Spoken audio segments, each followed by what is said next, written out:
But here's the thing. Shawn Porter recently, reached out to Terence Crawford in order to get a fight. Shawn Porter recently, I'm talking about it. Okay, but here's the thing. Shawn Porter in order to get a fight. So here's the thing about Shawn Porter recently. I like Shawn. Okay, but here's the thing. We all know Shawn is going to give So here's the thing about a great fight. I like Shawn. Whatever Shawn Porter fight that you watch is going to be action-packed.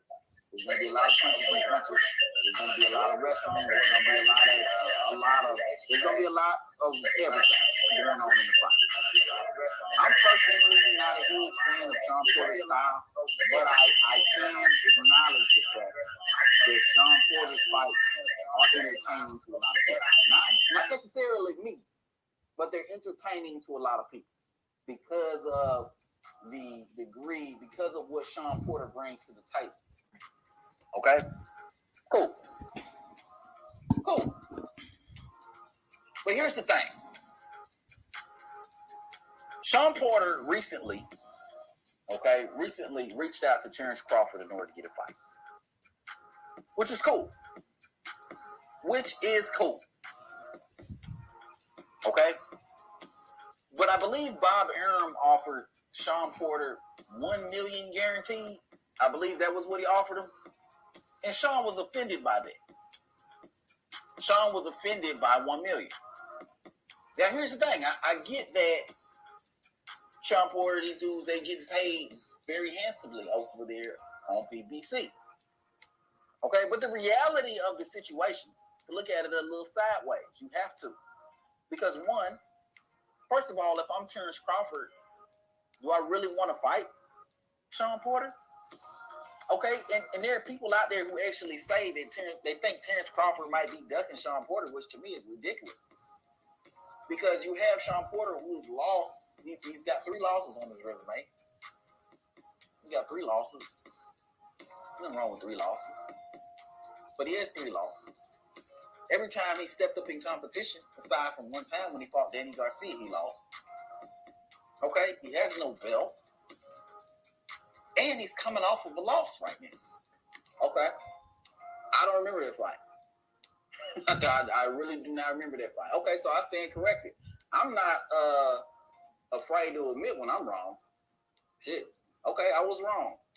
He fought for Mella. He came off with a win. Cool. That's good for Shawn Porter. But it doesn't change anything else that I'm talking about. It doesn't change the fact that Shawn Porter doesn't have a belt. It doesn't change the fact that every time Shawn Porter stepped up in competition, when he fought Earl Spence, when he fought Keith Thurman, when he fought Kell Brook, he took L's. It doesn't change the fact that there's no real reason for Terence Crawford to fight Shawn Porter. It doesn't really change those things. It doesn't really do much for Terence Crawford's career other than the only way Terence Crawford benefits from fighting Shawn Porter is if he stops him or knocks him out. That's the only way it's even remotely a win for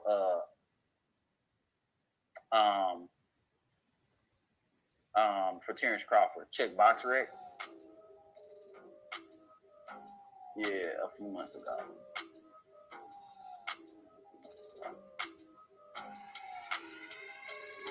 Hey, if I'm wrong, I'm wrong. If he fought for Mella, he fought for Mella. That's what's up. It doesn't really change everything that I'm saying, but that's what's up. He got a good win versus Mella. Shout out to Shawn Porter for getting that win. You know what I'm saying? And I think Shawn should get maybe $2 million or something like that. You know what I'm saying? But I certainly don't feel that Shawn is in any position to make demands about a certain amount of money he should be getting for any kind of fight because he's getting another title shot. One, I don't necessarily believe that he deserves one at this particular time. I don't think he deserves a title shot.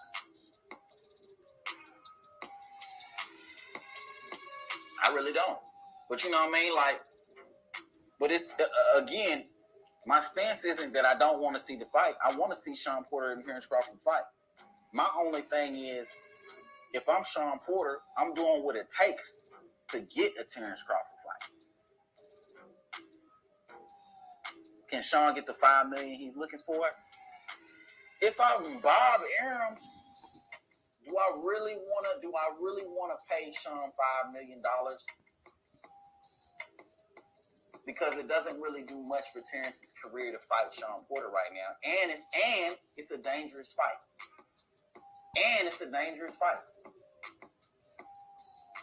I'm not gonna say that Shawn's cashing himself out. I mean, Shawn has been the most stable, solid dude throughout this whole thing. Shawn has been the most stable, most solid dude in the welterweight division. So I can't say he's cashing out. I wouldn't say he's cashing himself out, but Shawn is definitely trying to make more money in a situation that I feel like he really shouldn't be. He should take whatever opportunity he's given with Terence Crawford, in my opinion, because again, there's no benefit for Terence Crawford to fight this dude. Yeah, he's a two-time champ. It's a great name on the resume. It is. I agree. That's what I was saying earlier too, Terry. But the thing about it is,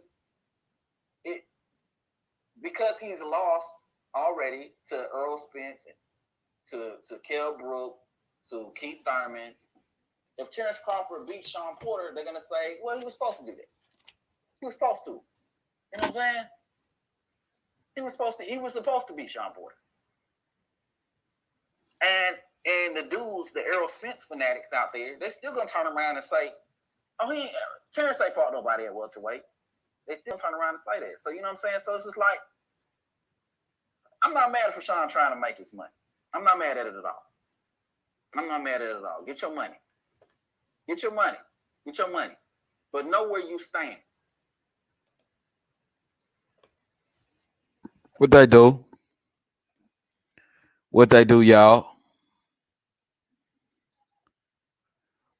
y'all? I'm here in the building. What they do?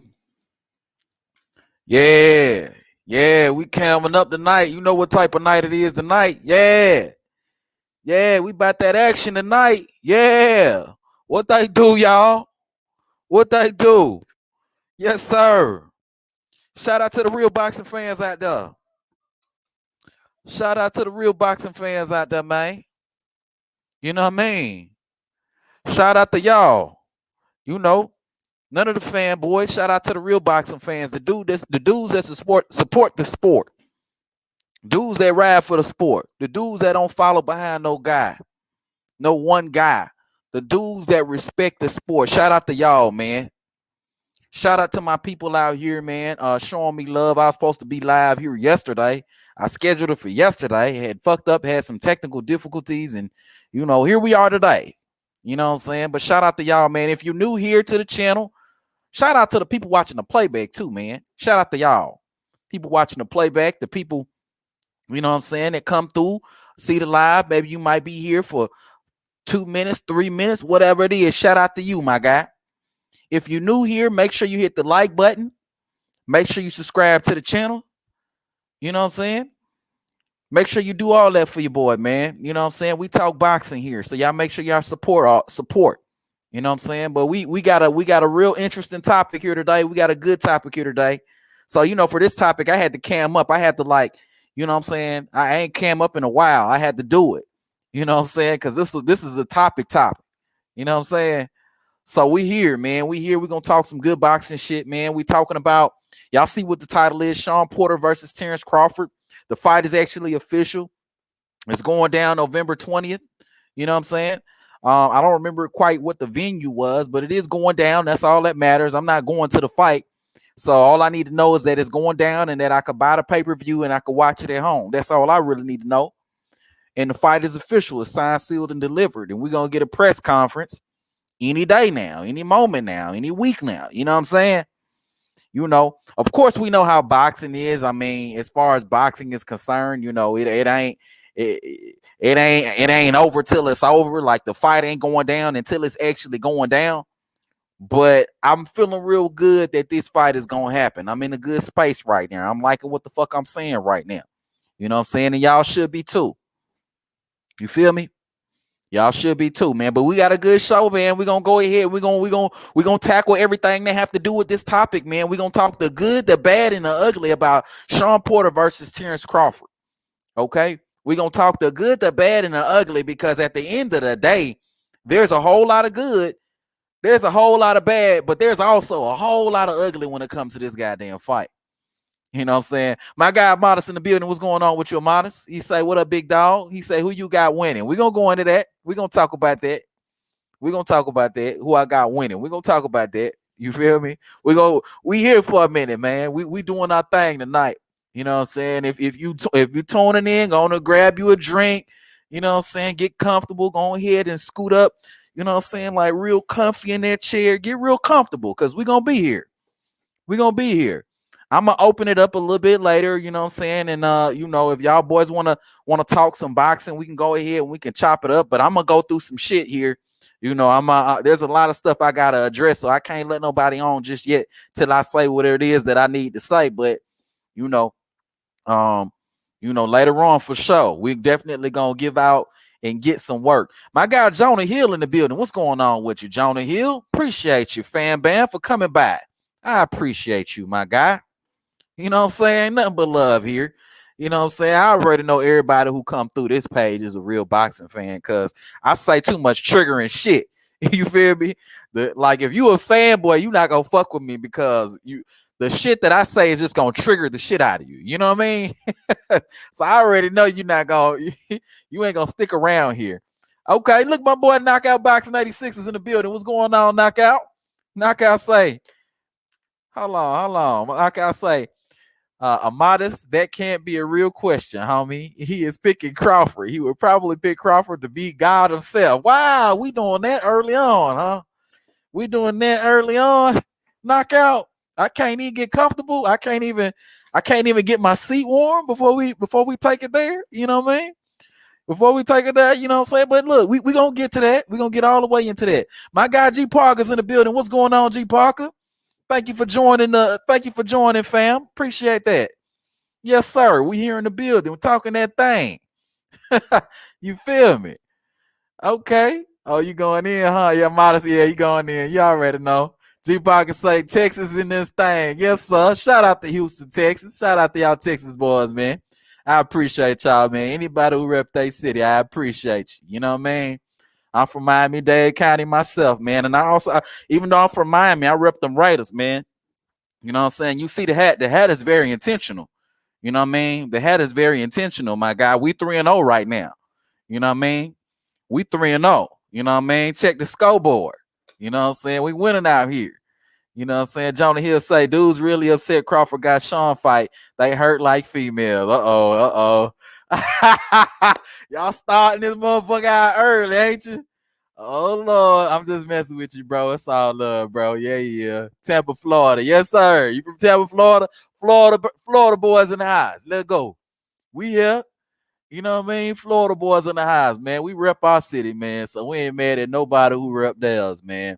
So shout out to the Texas boys. Shout out to the Florida boys. Shout out to everybody who just came through, man. I appreciate all y'all, but we're going to get right on into it. The good, the bad, and the ugly. Terence Crawford versus Shawn Porter is official, so let's talk about it. All right. So before we hit all the bad and the ugly, let's talk about the good stuff, man, because there's a lot of good things, that we can take from this particular thing. You know, there's a lot of good here when it comes to this fight, man. And let's talk about the most obvious thing, and that's the fact that this is a tough competitive fight between two top fighters, you know what I'm saying, in this generation. Both dudes that are close to their prime. I'm not going to say prime, but close to their prime at very least. You know, getting into the ring and getting ready to get it in, you know what I mean? And the belt is on the line, so there's some significance to the fight. It's just a lot going on for your average boxing fan to get excited. You know what I'm saying? So if you're a boxing fan and you're not excited about this fight, I don't know what would excite you, because this is a tough fight. You feel me? This is a tough fight for both fighters. This is an exciting fight. This is a fight of the year type of fight. You know what I'm saying? So that's the good. You know what I mean? That's the good. If you talking about okay, my guy Terry Smoot in the building. Yes, sir. Terry Smoot. Come on now. Yes, sir. G Parker say, due to litigations, I cannot speak on my Houston Texans. Hey man, I ain't gonna make you do it, bro. I ain't gonna make you do it, fam. You probably want to keep that to yourself. Yes, sir. Don't speak on them Houston, Texas, man. Let's keep it positive. We're still on the positive part of this show. Let's keep it positive. So if you want to talk about something positive, talk about them Raiders, how they 3-0 right now. You know what I mean? That's the squad right there. West New York. Okay, my boy Mango Juice 07 done hit the building. Now I know it's real in the field. If your boy Mango Juice 07 done hit the goddamn scene. Come on through now. King David, what's good? Yes, sir. Terry Smooth says this is going to be a barn burner. Yes, it will. Yeah, and Knockout Boxing 86 says, if you ain't hyped about this fight, you don't love boxing. I agree with you, Knockout. Absolutely, man. There's a whole lot to love about this fight. You know what I'm saying? The fight itself. The circumstances surrounding the fight, that's a different story. We're going to get all the way into that. You know what I'm saying? But as far as the fight itself, this is an amazing fight that everybody should tune in to watch. And if you're a Bud supporter, you need to buy that motherfucking pay-per-view. I'm buying the pay-per-view. So if I'm buying it, you need to buy it. It's going to be a good ass goddamn fight. You know what I mean? But let's get back to the good. We still on the good, okay? We still on the good. So this is going to be like Shawn, if you're Shawn, right? If you're Shawn, you get an opportunity at a belt. You get another opportunity at a belt, and that's dope for Shawn Porter. Shawn Porter gets yet another chance to become a world champion, so he can call himself three-time world champion? I think Shawn Porter is at this point. He gets to call himself a three-time world champion. You know what I'm saying? Should he get past Terence Bud Crawford? You know what I'm saying? So that's a big accomplishment for Shawn Porter. So that's all good for him. Also, if it's Shawn Porter, you get in your biggest payday. You know what I'm saying? I don't know if y'all seen the purses out here, but the purses is Shawn Porter guaranteed $4 million. Terence Crawford guaranteed $6 million. You know what I'm saying? So that's that, and they get pay-per-view back in on top of that. So after it's all said and done, Shawn Porter will probably be up out of the door. Maybe about, if this fight does really well, maybe about $6-7 million Shawn Porter would have made at the end of the day, which is hella dope. If you Shawn Porter and you're a dude that done, you kind of teetering towards the end of your career and you kind of looking for that next big fight and you kind of got it. You know what I'm saying? And then if you're Bud Crawford, you're guaranteed $6 million. So after it's all said and done, you probably raking in to maybe about $10 million. So we doing well. The fighters are being paid well, as they should be, because this is a real tough fight. You know what I'm saying? And also for both fighters, man, it's Shawn Porter's who we're talking about right now, but both fighters, we can relate to this. Also, if you're both fighters, you get the opportunity to build your exposure. You get the opportunity to increase your fan base. You know, isn't that what all the fighters want to do? They want to build up their fan base so they could get the big purses and the big splits and the et cetera, et cetera, et cetera. You know, that's what you're supposed to be aiming for as a fighter. So both fighters get the opportunity to do that. You know what I'm saying? And if you're Shawn Porter in particular, this is all upside for you. You know what I'm saying? This is all upside for you. There's a flip side to this, but this is all upside for you because let's be real. Most people expect Shawn Porter to lose. You know what I mean? So if you Shawn Porter, you kind of good. You kind of good knowing that you don't have expectations like that. Okay. And you kind of can work up, So Shawn Porter gets the opportunity to work up, and kind of, exceed or kind of destroy everybody's expectations. If he can come out and pull out the victory in this fight, I mean, he looks like the hero, and Terence Crawford looks like the zero. So, I mean, if you're Shawn Porter, it's like this is all upside for you. So this is just an amazing type of thing for Shawn Porter. The fact that he get another opportunity, the fact that he get to build his fan base and exposure, and this is all upside for him because everybody expect him to lose any goddamn way. You know what I'm saying? Even knockout over here talking smack over here, but he know good and well you picking Bud Crawford to win that fight. He might think it's gonna be a tough fight, but if you ask him who you think gonna win, he probably ain't gonna answer because he do his predictions the week of the fight. But once he do that prediction, I'm pretty sure he's gonna be picking Bud Crawford to win that fight. All right, so I don't even pay that man all the way attention with all that. You know what I'm saying? Let's read a little bit of comments before I move on. Terry Smooth said, I'm supporting the fighters. I'm gonna purchase this fight too. Yes, sir, Terry Smooth. That's the right attitude. Because if us as boxing fans, if we want the fighters to fight the people they supposed to fight, then we need to support when they actually do that kind of shit. You know what I'm saying? We need to support in droves, in large numbers. You know what I'm saying? When they actually fight the people they supposed to fight. Terence Crawford is supposed to fight Shawn Porter. Shawn Porter is supposed to fight Terence Crawford. You know what I'm saying? So we need to support that. Period.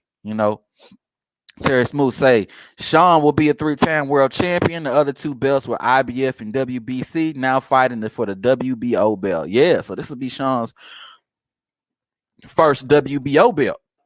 You know what I'm saying? If he's able to secure victory, this would be his first WBO belt. I think the first time he's ever even fought for a WBO belt. You know what I'm saying? So this is a big opportunity for Shawn. G Parker say, I got Bud winning, but he gonna have to fight. Yeah. We're gonna talk about that, man. I'm gonna drop the link a little bit later on, and we're gonna talk about that. It's gonna be a fight. It is gonna be that, for sure. Okay, my boy Origin's in the building. Shout out to you, Origin. What's going on? Shawn beating Crawford makes me. I can't see your emoji, so I don't know if you being sarcastic or if you serious. I'm not sure, Origin. So you're gonna have to follow up on that comment. If you feel like Shawn beating Crawford, I'm gonna open up the live later on, and I'm gonna need you to break that down for me. All the Bud people who supporting Bud, who think Bud gonna win the fight, I'm gonna need them to break it down. And if you picking Shawn Porter for real, I'm gonna need you to break that down for me, my guy. I'm gonna need that breakdown. You know what I mean? Terry Smooth says Shawn cannot fight the same manner he did Ugas. Excellent observation, Terry Smooth, as always. Origin says, hold on. Origin say, hold on. That's for sure a laughing emoji. Okay. So he being sarcastic. It was jokes. JK, jokes. I feel you. Terry Smooth say Shawn gonna bring that dog out like he did Earl. Earl and Terence are 2 different fighters, you know what I'm saying? So he better tread carefully is all I'm trying to say. But we jumping ahead. But let's talk about some of the good for Bud. If you Bud Crawford, let's talk about some of the good stuff that he got to look forward to with a Shawn Porter fight. Just like I was saying earlier, with Shawn Porter, Bud gets the opportunity to build his fan base, you know what I'm saying, to increase his exposure. This is a big fight. There's a lot of people who saw Shawn Porter fight. There's a lot of people who like to watch Shawn Porter fight. And those people will get an opportunity to see Bud fight Shawn Porter. And we can bring those fan bases together, thus building up Terence Crawford's fan base, which is good for Terence Crawford. You know what I mean? So that's good for him. And then also on top of that, Terence gets to share in the big payday. He get that big payday. I don't think Terence ever made $10 million, but I think he's going to be looking at about $10 million in this particular fight. So shout out to Bud for making the bag. You know what I mean?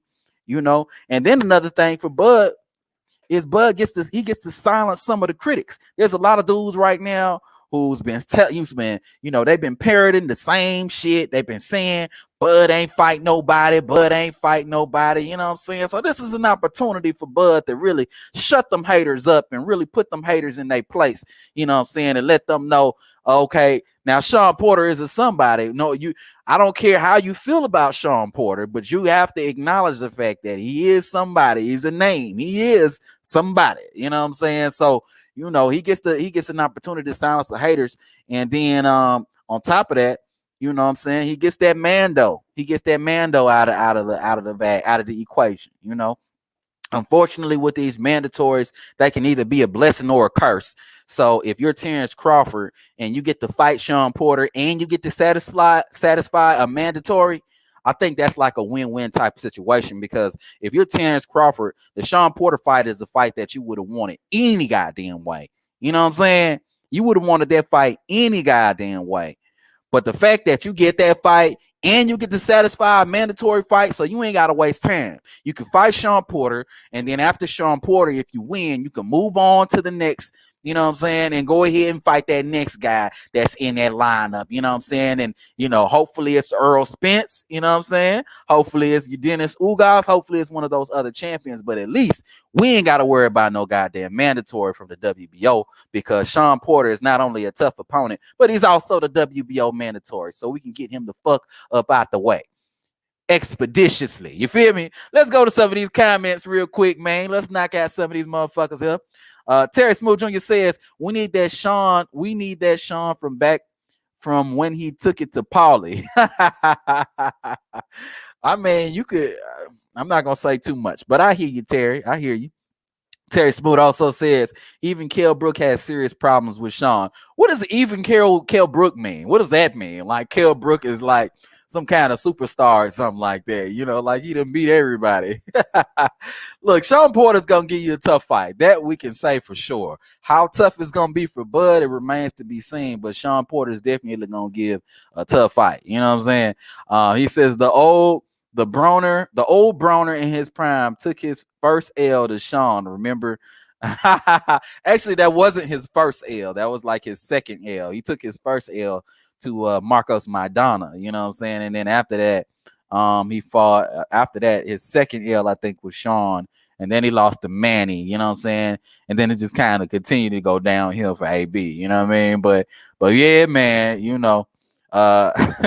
gonna have some issues with him. Terrence Moore Jr. also said, if Bud wins by majority decision or split decision, we may need to run it back if it's that close. We're gonna talk about that too, because we're gonna talk about that too. Oh, hold on, shit. Yeah, we're gonna talk about that too, because there are some ramifications that come along with that shit.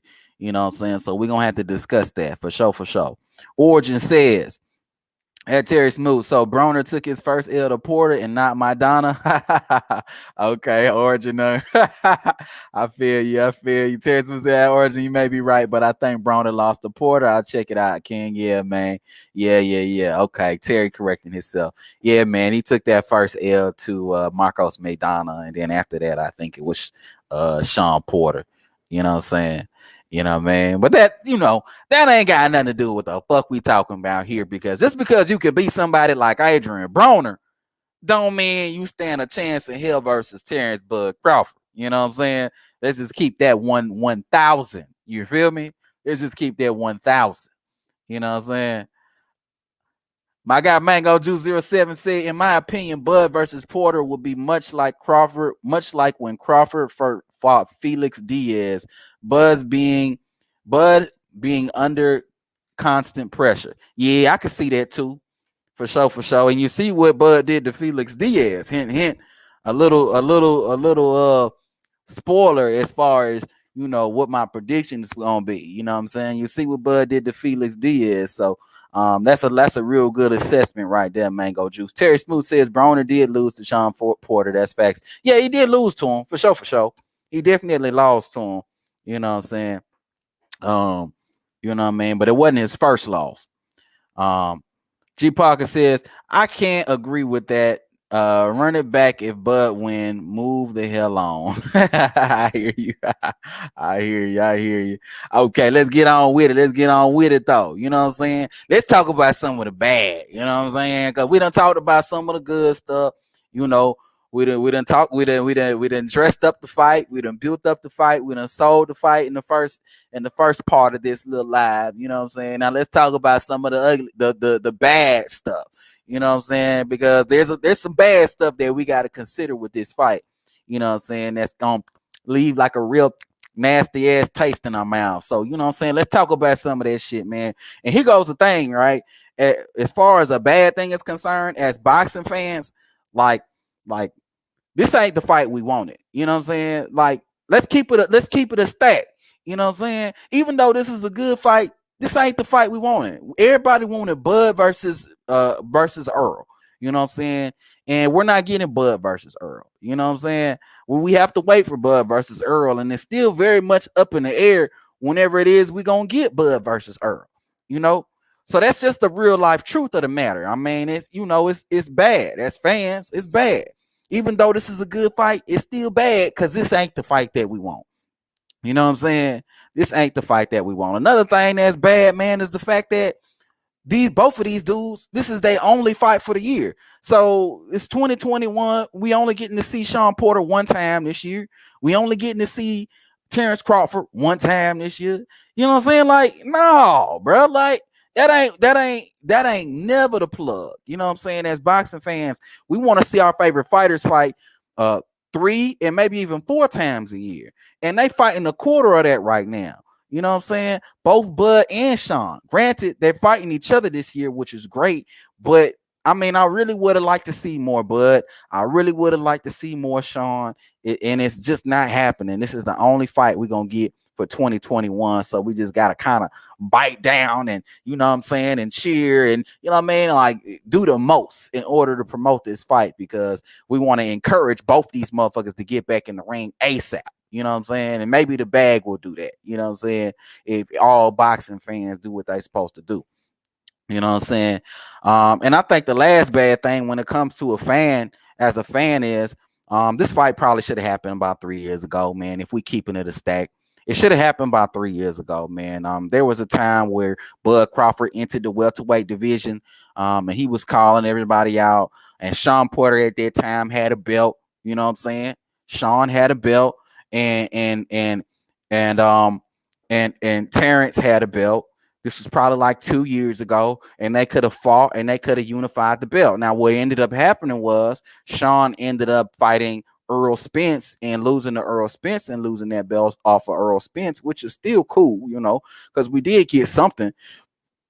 But ideally, we would have liked to see some sort of like unification fight. You know what I mean? We would have liked to see Shawn come into this exchange with a belt, you know, and Terence come into this thing with a belt and them come together and we get to see a unified champion. You know what I'm saying? So that would have been the ideal type of situation, but we're not getting it. You know what I mean? So that's another little bad thing that we got to kind of like look at, you know what I'm saying, when it comes to the fight type shit. You know what I mean? So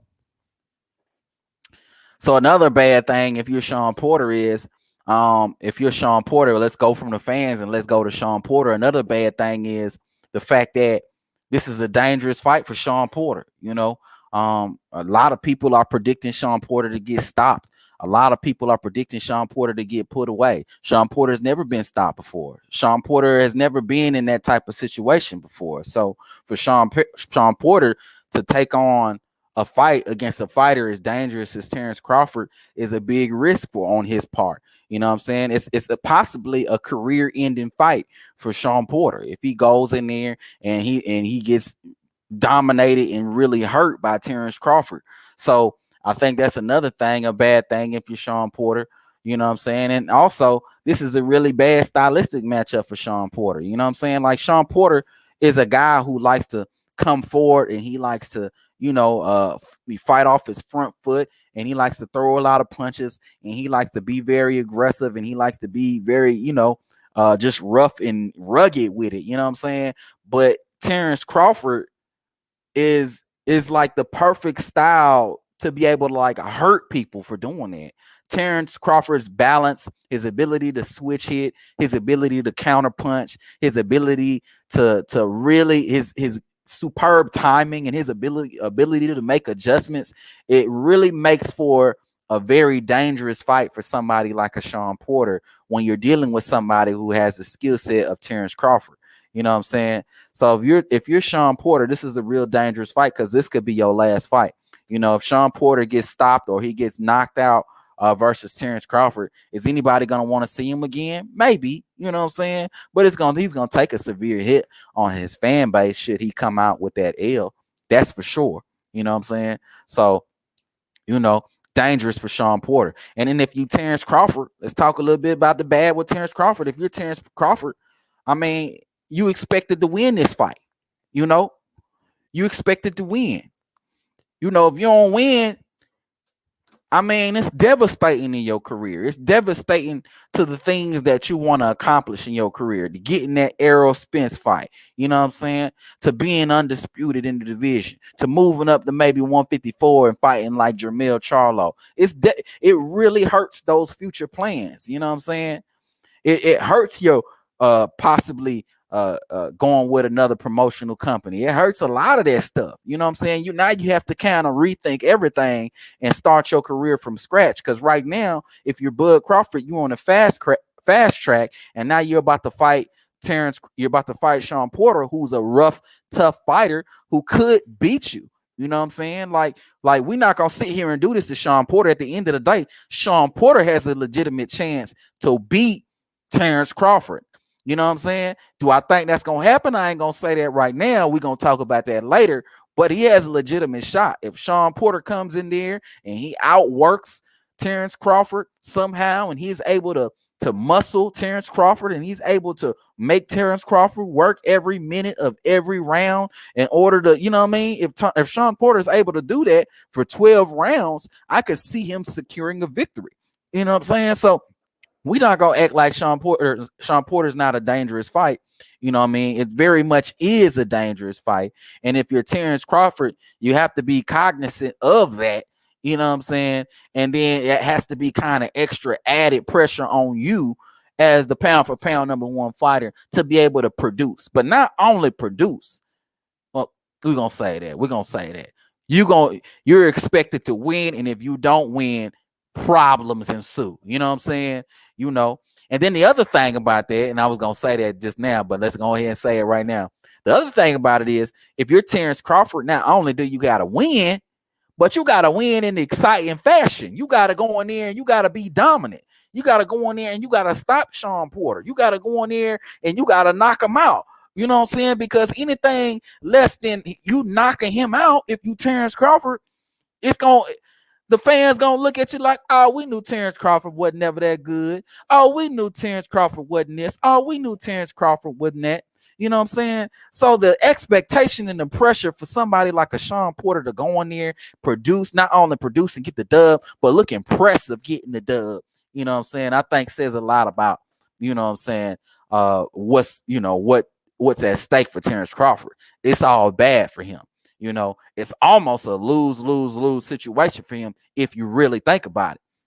You know what I'm saying? If Terence Crawford win, then they're gonna say, well, we expected Terence Crawford to win. He was supposed to win. Okay.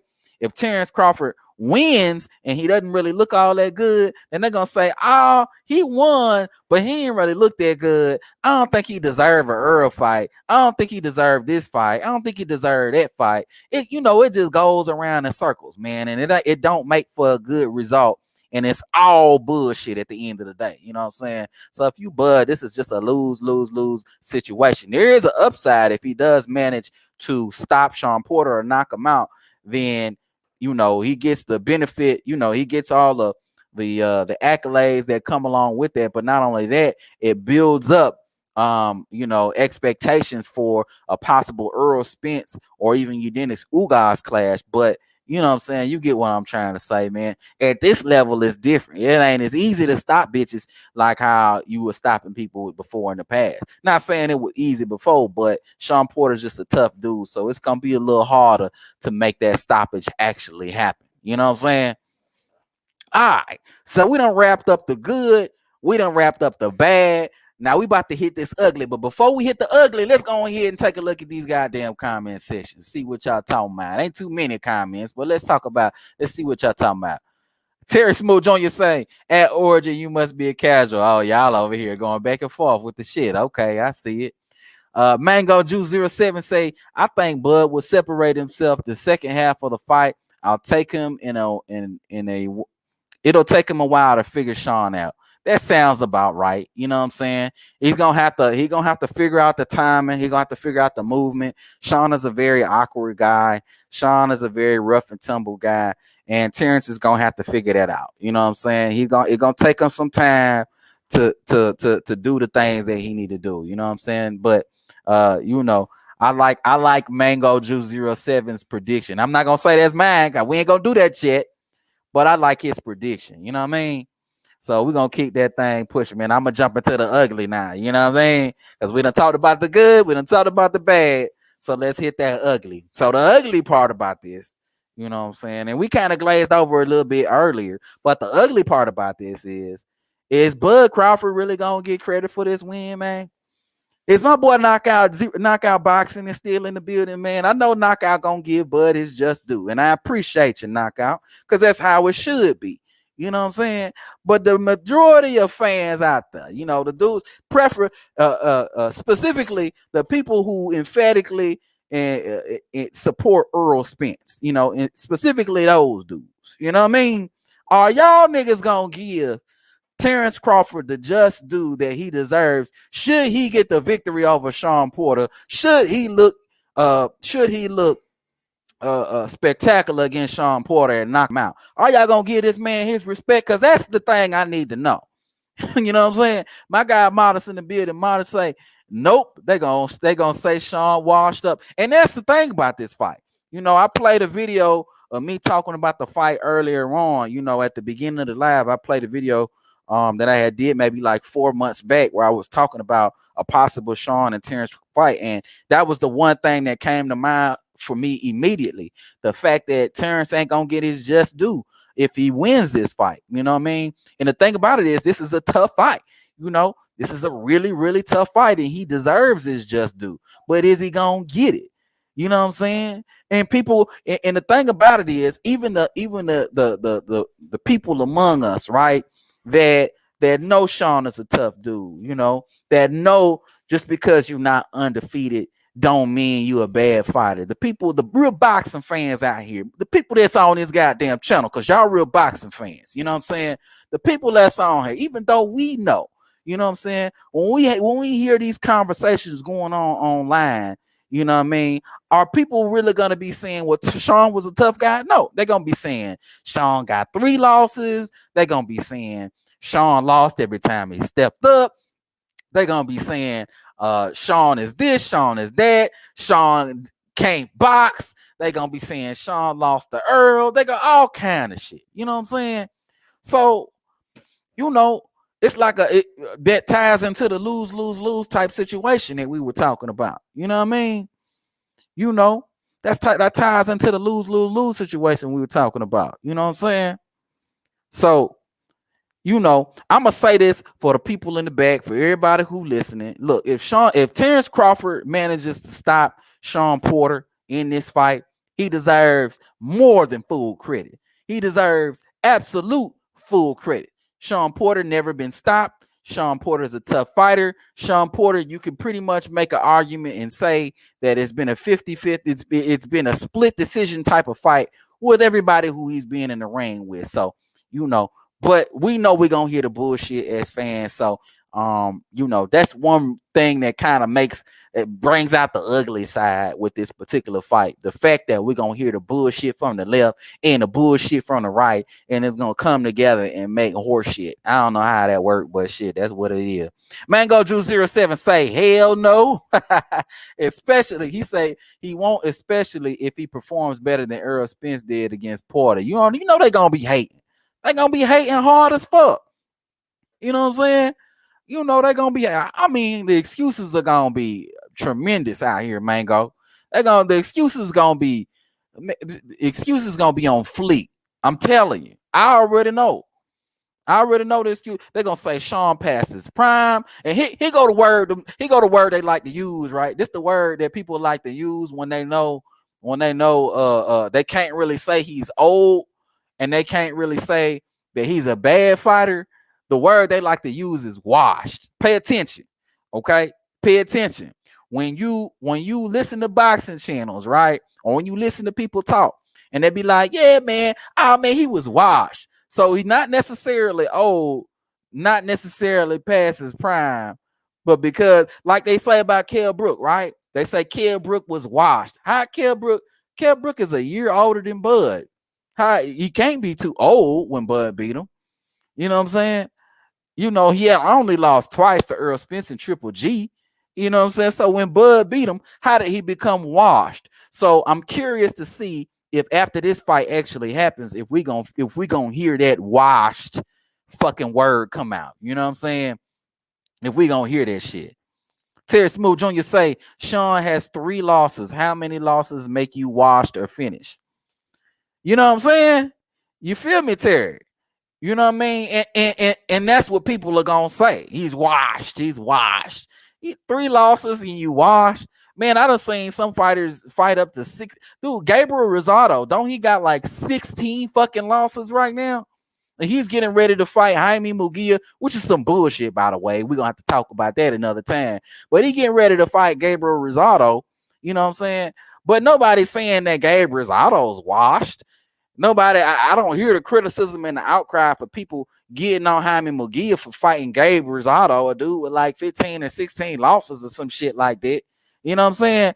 So this washed word is one word that people are the fanboys are very selective about how they use it and how they deploy it type shit. You feel me? Amada says, hey, Terry Smooth, it's not the amount of losses, it's what type of damage you take. Manny Pacquiao got knocked the fuck out and still came back and won a world title. Amadas. So the washed word, you know what I'm saying? If somebody's performing well or somebody's coming off of a string of wins and they were able to accomplish certain things in their life, you know what I'm saying? Then I mean, they just deserve full credit. In a lot of cases, you know, the word is just unwarranted. You know what I'm saying? Terrence Moore Jr. says, but Shawn only lost by decisions. Yeah, okay. So y'all going back and forth. Good argument right there, Terry.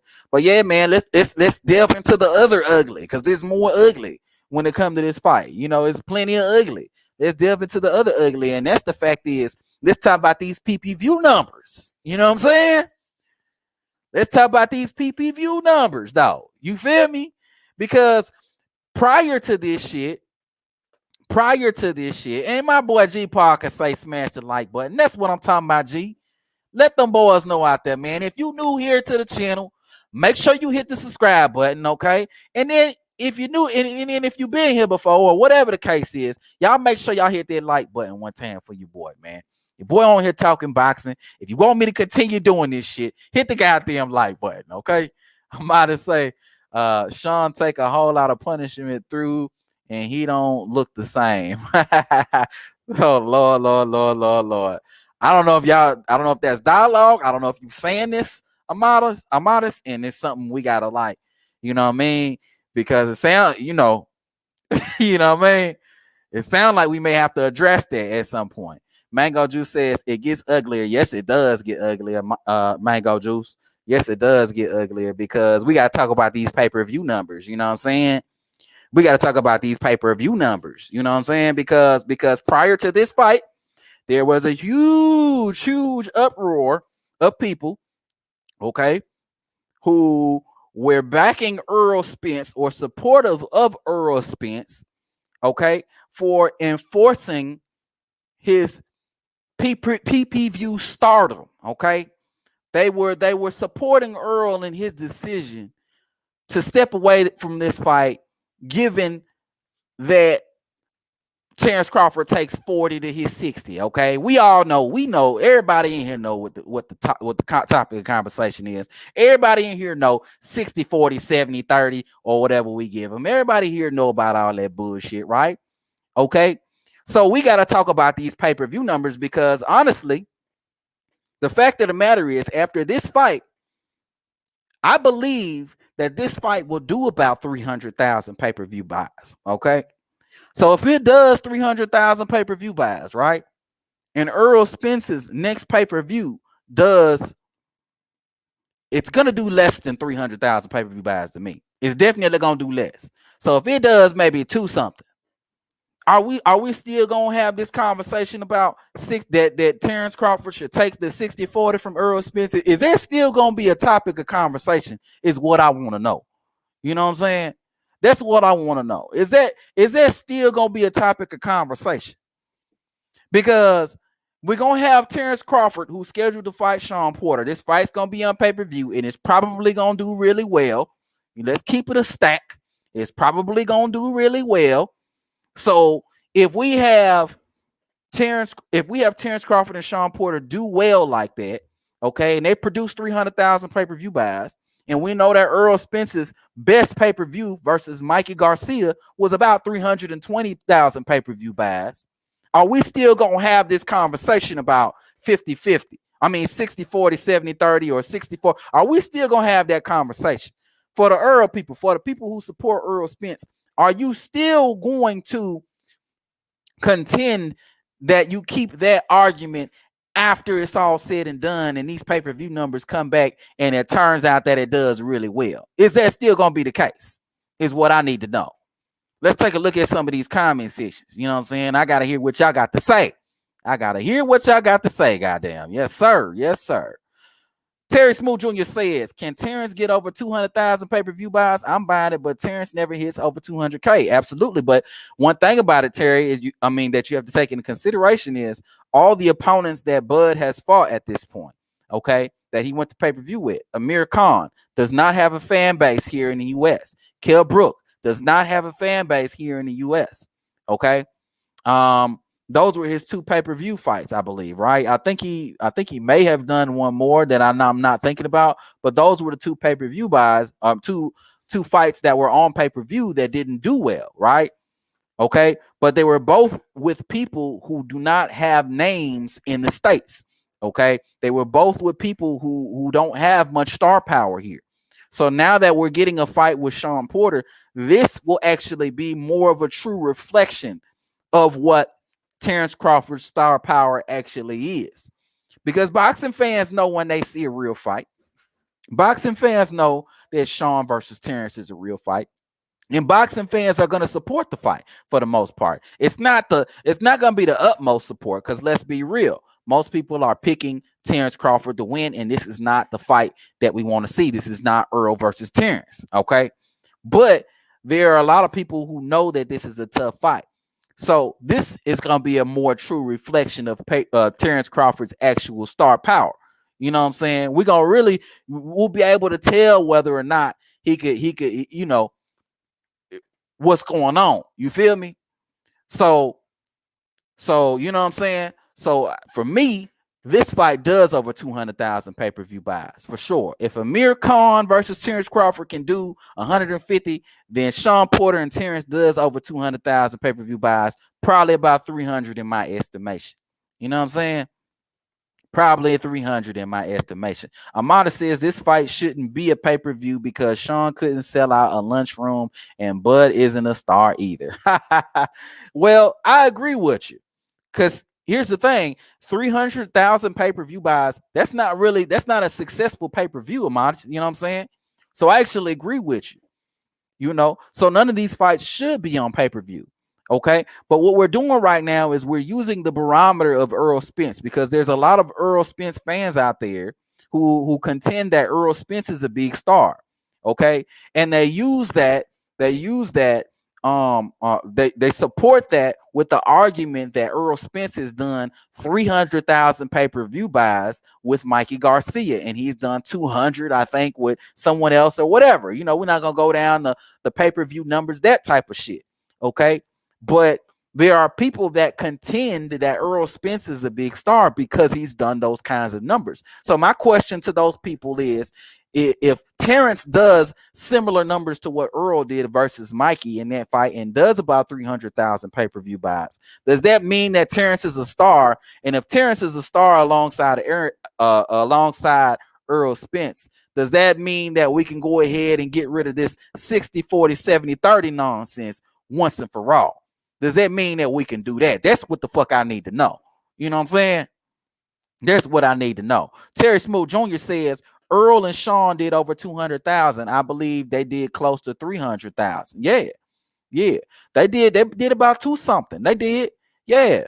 You know, which is why I'm saying I think Terence and Shawn does something pretty similar to what Earl and Shawn did.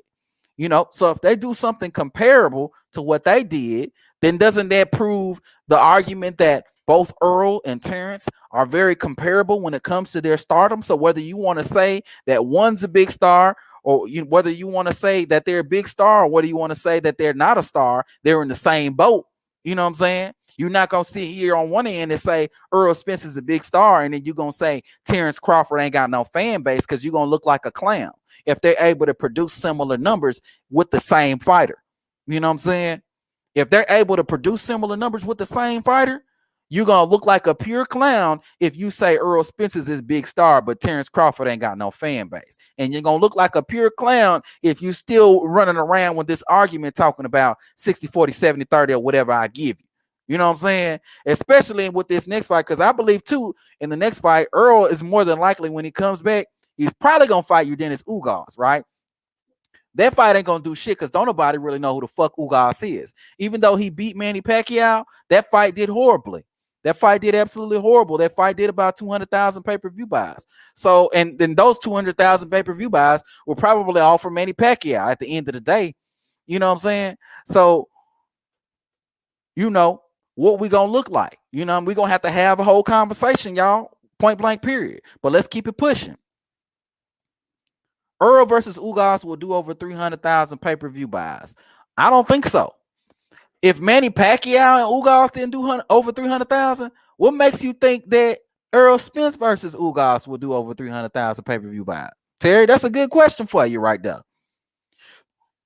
If Manny Pacquiao, okay, as big as Manny Pacquiao is, you know, done some of the highest pay-per-view numbers that we've ever seen from a boxer. If his fight with you, Dennis Ugas, didn't do 300,000, then what makes you think that Earl and Ugas will do 300,000? You know what I'm saying? What makes you think that is what I need to know. And I get the fact that Ugas' star power is probably going to grow a little bit after this win versus Manny Pacquiao, but it ain't going to grow that much. You know what I'm saying? It ain't going to grow that much, you know? So, you know, we're going to keep it a stack, all the way a stack here. Mango Juice 07 says, yeah, I agree with that. Around 300,000 pay-per-view buy. Yes, sir. Amada says, at Terry Smoot, my sources say a little under 250. Amada also said, I hope it goes well. Tim is in the building. Tim S is in the building. Shout out to you, Tim S, man. Hey, man, if you're new to the channel, make sure you hit that sub button, man. Make sure you like the video, the live, or get that like for me, should I say. I don't even know how to say the shit. Make sure you hit that like for me. Make sure you subscribe for you, man. Subscribe to your boy's channel. You know what I mean? Terry Smoot Jr. says, Danny Garcia and Earl Spence did close. If not, they did 300,000 pay-per-view buys. You know what I'm saying? But two fighters that are supposed to have a quote-unquote name only did 300,000 pay-per-view buys. You see what I'm saying?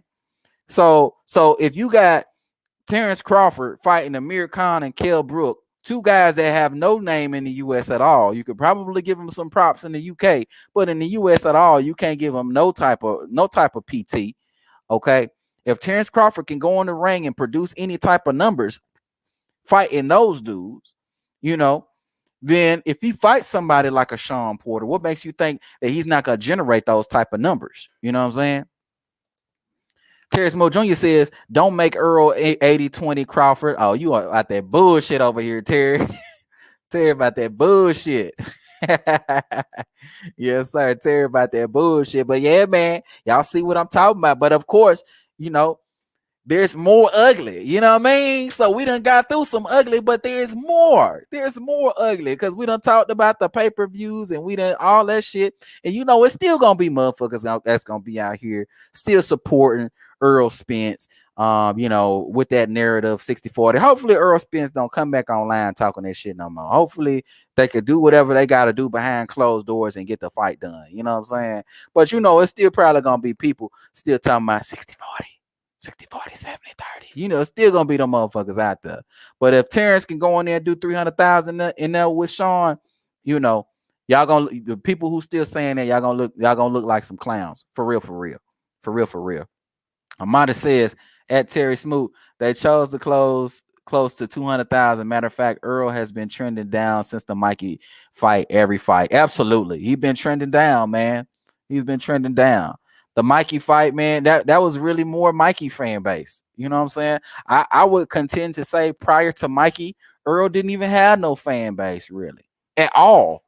I feel like most of his fan base came from Mikey because if you think about it, Mikey's Mexican, so he has that whole Texas fan base. And then Earl kind of built himself up as a Texas guy. You know what I'm saying? So you couple those two Texas fan bases together, you know what I'm saying? And that really culminates and stirs up and builds something. You know what I mean? And I think that's where a lot of Earl Spence's fan base came from that particular fight. You know what I mean? But yeah, man. Yeah. And then ever since that, it's been trending down probably more towards the real number. You know what I'm saying? Of what Earl Spence's star power actually is. You feel me? You know what I'm saying? But let's delve into some more of this ugly. Let's delve into some more of this ugly. Okay. And that is why does Shawn Porter, need so much money to fight Bud Crawford? Okay. So I think this ugly comes from you, Knockout. Actually, I had to say it like not like that. You get what I'm trying to say, my boy. This ugly comes from a video that I think I was watching your live, Knockout, and you were talking about how you feel like Shawn Porter. You were feeling like he really wanted this fight, like he was doing everything in his power to get the fight, and he took his time and everything, like he was really committed to making the fight happen, and that was it, you know what I'm saying? So you Knockout, you inspired this ugliness because this ugliness is inspired from the fact that Shawn Porter needed to be fully compensated in order to take this fight. I don't believe Shawn Porter thinks he can win the fight. That's the best way I can put it. You know what I'm saying? I don't believe Shawn Porter thinks that he can win this fight. You feel me? Because why did Shawn Porter need so much money to fight Bud Crawford? Why did he need so much? Shawn Porter is getting a guarantee of $4 million to fight Bud Crawford. When in his career has he ever gotten a guarantee of $4 million? When? So if that's the case, Knockout say Shawn believe in himself. I mean, if you believe in yourself, why you need more money, Knockout? Why you need more money than you ever made? Let's share the screen real quick, because I got some receipts here that we need to go over expeditiously. I'm gonna start saying that shit. That's my new word. Ti, I got that. That's my new goddamn word. Expeditiously. You know what I mean? Hold on. Let me take that off, and then I'm finna add this on here. Let's share this screen. Goddamn. Hold on a second. Why does Shawn? If y'all take a look at this article, right? If y'all take a look at this article, I highlighted it for you. Your boy was so kind as to highlight it for you. Okay? I did the work for you. You ain't all you gotta do is read the highlighted part. Forbes reported that Shawn Porter made then a career high, y'all, of $1.2 million in his fight. So $1.2 million guaranteed. This is his guarantee in his fight versus Ugas. Spence earned a career high of $8 million. $3 million came from his purse, and the rest came from ESPN reports. 360,000 pay-per-view buys. That's talking about something else. But check it out. These are the guarantees that he got. Both fighters will be making, hold on, let me highlight this part for you. Both fighters will be making $2 million. Okay, so it's $2 million. I stand corrected. At one point was for something else. That's for Ugas. Both fighters, so his fight with Earl Spence, which was probably his biggest payday, he got $2 million guaranteed. You feel me? So if you getting $2 million guaranteed for Earl, why the fuck you need $4 million for Bud? Why do you need double the amount of money to fight Bud than you got for Earl? You know what I mean? Let's look at some of the comment sections here. Let's go down here. At Terry Smoot, Bob Arum pays fighters their actual market value. That's the truth. You don't get in the business of lost money. Absolutely. I agree with that, Modest. And he def about to lose money on this fight. Yeah. Bob about to take a whole L on this fight. He may or may not. He may. I think it's gonna do about 300,000. He might get his money back on this one. It ain't gonna do no crazy numbers. It ain't gonna do over 350. It's probably gonna do about 300 realistically. You know what I'm saying? You know, but I agree with that. Bob is running market simulations and saying this is how much the fight is worth. This is how much these fighters should get paid based on that. You know what I'm saying? I really feel like the only reason why Bob made the fight happen and agreed to the money is because he didn't want to lose out to Matchroom, and he didn't want to lose out to the zone bidding on the fight. You know what I'm saying? So because of that, he came up with that extra money in order to get it done. Maybe him and Al, they're footing it together. Maybe they're gonna take the L together. They're mitigating each other's risks. Maybe one's doing 5, the other one's doing 5. I don't know how it works, but that may be the play. You know what I'm saying? But yeah, you know what I'm saying? Knockout Boxing 86 say Bud Crawford is also getting his highest payday to fight Shawn Porter. Does that mean Crawford don't believe in himself? Look, Bud is gonna get paid more than Shawn. Those are just facts. You're not gonna pay Shawn Porter more than you pay Bud Crawford. Knockout. So I get what you're trying to do there. You know what I'm saying? I get what you're trying to do there. But if you pay Shawn Porter $4 million, you gotta pay Terence Crawford more than that. Being the champion, being the undisputed guy, being the undefeated guy, being the guy that has the belt, you have to pay him more. I don't think Terence needed $6 million to fight Shawn Porter. As a matter of fact, I know he didn't. I know he didn't need $6 million guaranteed to fight Shawn Porter. I know he didn't. But I know that Shawn needed $4 million and really wanted $5 million guaranteed to fight Terence Crawford. I know Shawn Porter's the one who said he was insulted and felt disrespected by Bob Arum. The fact that he offered him $1 million or $2 million, Shawn was flabbergasted and clutching pearls and all that shit because Bob Arum offered him $1 million, $2 million guaranteed to fight Terence Crawford. So Shawn's the one who needed the money. You know what I'm saying? So we can't get that twisted. You know what I mean? We can't get that twisted at all. Those are two very different things. Mango Juice 07 say, oh, you've been watching Lean on Me. Well, I got Mango Juice 07. Yes, sir. You know what I mean? Yeah, that Mean Joe. They call me Mean Joe. You know, feel me? Knockout Boxing 86 say, by this logic, homie Ugas didn't believe in himself against Pacquiao. Ugas didn't believe in himself against Pacquiao. I mean, he's not getting paid more than Pacquiao. You know what I'm saying? You gotta fight. You gotta fight. If you're fighting a guy like a Pacquiao, first of all, you're the champion. So Ugas is. So here's the thing you gotta understand, right? Let me go ahead and drop this off here. Here go the thing you gotta understand, right? Ugas was the champion. Ugas is the champ. Manny Pacquiao was the champ emeritus. Okay, so Manny Pacquiao earned the position to get paid more than Eugenio Ugas. But if you're Eugenio Ugas, what are you supposed? And you know that you fighting on pay-per-view for the first time. You know you doing all these things for the first time. Well, you supposed to get 300,000.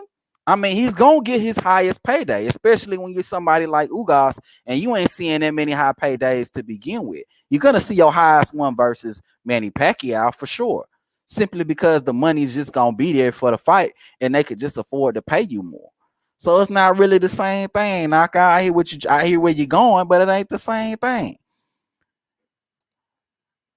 Knockout say ain't saying Porter gonna win, just that he believes he will win. I don't believe he think he gonna win. I don't believe he thinks he gonna win. I don't. I think Shawn think he gonna lose or get knocked out. Realistically, I think Shawn feel like he gonna lose or he gonna get knocked out. You know what I'm saying? And you know that sucks to say, but you disrespected by a million, you guaranteed, because that don't mean that's all you gonna get. That just mean that's the guarantee. You know what I'm saying? And you get whatever on the pay-per-view in. You disrespected by 2 million guaranteed, you know, like, come on, man. Why you feel disrespected when you did you hold on, let's big the screen back up. Why you feel disrespected when you just took $2 million guaranteed versus Earl Spence? You feel me, knockout? And that's where it don't come together for me. You know, that's where it don't come together for me. Because if you said that Ugas made $1 million fighting Shawn Porter, okay, and then they offered him a fight with Manny Pacquiao for $1 million, and he said, "No, I feel disrespected. How could you offer me $1 million to fight Manny Pacquiao, even though I've only made $1 million?" Then we would be working with apples with apples. But for Dennis Ugas, that was his highest payday. For Shawn Porter, his highest payday was against Earl Spence. Granted, maybe they ran a simulation and feel like the pay-per-view buys on the back end was going to get him more money from Earl, so he was maybe willing to take less. But it says here in this article here, knockout, that's his highest career payday. $2 million guarantee. That's the highest guarantee that he's ever gotten. So you getting your highest guarantee versus Earl Spence. Bob Arum is willing to match that with the fight with Terence Crawford, and you feel disrespected. See, that's why I call bullshit right there. See what I'm saying? Mango Ju 07 say the same reason Pacquiao needed 20 million, then 40 million to fight Bud. Absolutely. That's the same reason you need Pacquiao needed $40 million to fight Bud, right? He needed a whole 40 million to fight Bud, but he fight Earl Spence. He took the Earl Spence fight for 20 million. So how you figure that? How you figure you taking as big of a risk? Okay, you got two fighters, according to a lot of people, are on equal playing fields, right? And then you got one fighter saying, well, I'll fight him for 40, but I'll fight him for 20. Obviously, that fighter don't view the same amount of risk between the two fighters. You know what I'm saying? That's just what it is. Part of this ugly. You know what I'm saying? That's just part of this ugly. Knockout Boxing 86 say, but Ugas was getting his highest payday. I'm just saying, bro, that if a fighter won his highest payday to fight another fighter, then that don't mean that they know they're gonna lose. I mean, I'm not mad at him for trying to get the bag. But remember, this fight almost didn't happen, knockout, because Shawn Porter felt disrespected that they offered him $2 million. So if you feel disrespected at $2 million, even if I offer you 2.5 or $3 million, that's still not gonna satisfy the disrespect, is it? If you feel disrespected by 2.5 ain't gonna make you feel better, which would be his highest guaranteed payday. You know what I'm saying? That's why I feel like Shawn don't believe he gonna win. Shawn need the bag before he get in the ring with Terence Crawford, which leads me to believe that he's mitigating his risk, which leads me to believe he feels like he's gonna lose. You know what I mean? Knockout Boxing 86 say, to me, it's crossing the street bullshit that kills all the fights we want to see. Heyman probably told Porter to demand more against Crawford since Porter would be on another platform. But that ain't really got nothing to do with Shawn Porter. You know what I'm saying? That has everything to do with Al Heyman. I mean, everything to do with Al Heyman and nothing to do with Shawn Porter. And remember, Shawn Porter came out in the news. He came out publicly and said he felt disrespected. You know, I doubt Al Heyman would have told him to come out publicly and say he feel disrespected. I mean, you turn down the offer, you counter offer. You know, those are the type of things that you do. But you disrespect it because somebody offered you $1 million guaranteed when your highest was 2 million. So now you get the 2 million, you still feel disrespected. Something fishy about all that. You know what I mean? If what you were saying is true, then going in against Crawford thinking you're gonna lose is a suicidal mission. It makes the fight not as good as we think it would be. I've been kind of saying it for a while, man. You know, even though I need Terence to get his full credit for the fight, you know, I can't help but look at all the ugliness that's associated with the fight. And this is part of the ugliness. I'm forced to look at these things. You know what I mean? I'm forced to look at them because they're glaring. They're right there in my face. I already know I'm going to hear, even after this fight, I know I'm going to hear, Bud ain't fought nobody. I know I'm going to hear all that shit. So, we just put things in perspective. We just knocking the dominoes down. You know what I mean? Knockout says, for that reason, I'm hoping we get two confident fighters in the ring that are there to win. I think it's going to be a good fight, though. I think Shawn is going to give his best effort. I don't think he's going to come in here timid and then lay down on the floor. You know what I'm saying? I think he's going to come to fight. But I feel like he knows he's going to lose, though. I feel like he knows he's gonna lose, and his mentality is gonna be like, I'm just gonna do my best. You know what I'm saying? And if you know anything about boxing, if you ever been in the ring before, then you know that mentality is not good enough. It's not good enough. You know what I'm saying? That mindset isn't good enough to be successful in the sport of boxing. You know what I mean? Mango Juice 07 say, also, Porter has been Crawford's Mando for hella long, and finally here it is. Yeah, I was talking about that earlier. I was talking about the good, the bad, and the ugly, and I was talking about the good for Bud, and I was talking about the fact that he gets to satisfy this mandatory. You know what I'm saying? Which is an upside for Bud because, you know, um, he gets a tough fight, he gets a credible fight. But not only does he get a credible fight when he's been looking for credible fights, not only does he get the credible fight, but he gets a fight. He gets to satisfy his mandatory obligation as well. So he can go from this fight on to the next fight, you know what I'm saying, without no worries, and hopefully that next fight is Earl Spence, or you Dennis Ugas, you know what I'm saying. So, if you Bud, you gotta love that he's satisfying his mandatory and he's getting a credible fight, killing two birds with one stone if you Bud. So those is facts right there, Mango. Knockout say, if you hear that Bud ain't fought nobody shit, point me in that direction. Full credit to the winner of that fight. Oh, I'm okay. I'm gonna hold you to that now. You know what I'm saying? I'm gonna hold you to that now. I'm gonna hold you to that because they gonna be out there. I assure you, they gonna be out there. You know what I mean? But I'm gonna hold you to that for real, for real. You know what I'm saying? But let's address this final ugly, and then we're gonna talk about. I'm gonna open up the link, and then we're gonna talk about the fight. You know what I'm saying? We're gonna talk about the fight itself. I want to get some predictions from y'all. I'm gonna go ahead and get my predictions. I'm gonna break down the fight. You know what I'm saying? All that good stuff. I'm gonna do that on here. You know what I mean? Knockout say, I'm on 100 with it, bro. Okay. All right, no problem. Yes, sir. Yes, sir. So here's the final little ugly thing that I want to discuss here, man. Here's the ugly thing that I want to discuss here, and I got this ugly piece of thing from Blue Blood Sports TV. Shout out to him, no hate towards him, but I got this topic from him, and he said something in his video. He said something along the lines of, "This is Terence Crawford's most credible fight." He said something along those lines, right? That this is his most credible fight, but I don't know about that. I don't co-sign that. I don't co-sign that at all. I'm about to break it down right here and now for you. Because a lot of people out there, a lot of Bud haters out there, they're making it seem like Bud hadn't fought nobody before this Shawn Porter thing. That's their argument. He ain't fought nobody. He ain't fought nobody. He ain't fought nobody. You hear it over and over and over again like a broken record.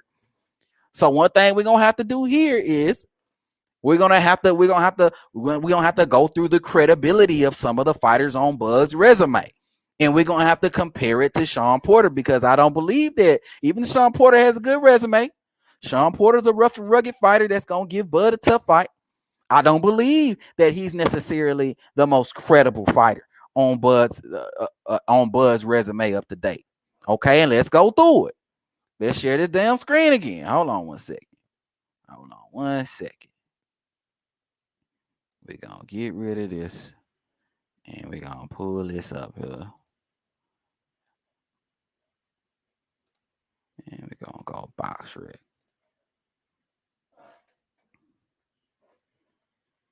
All right. I know I'm going to trigger some people, because there's some people that's been running with this argument for a while now. So I know I'm going to trigger some people. So here go the box rec up here.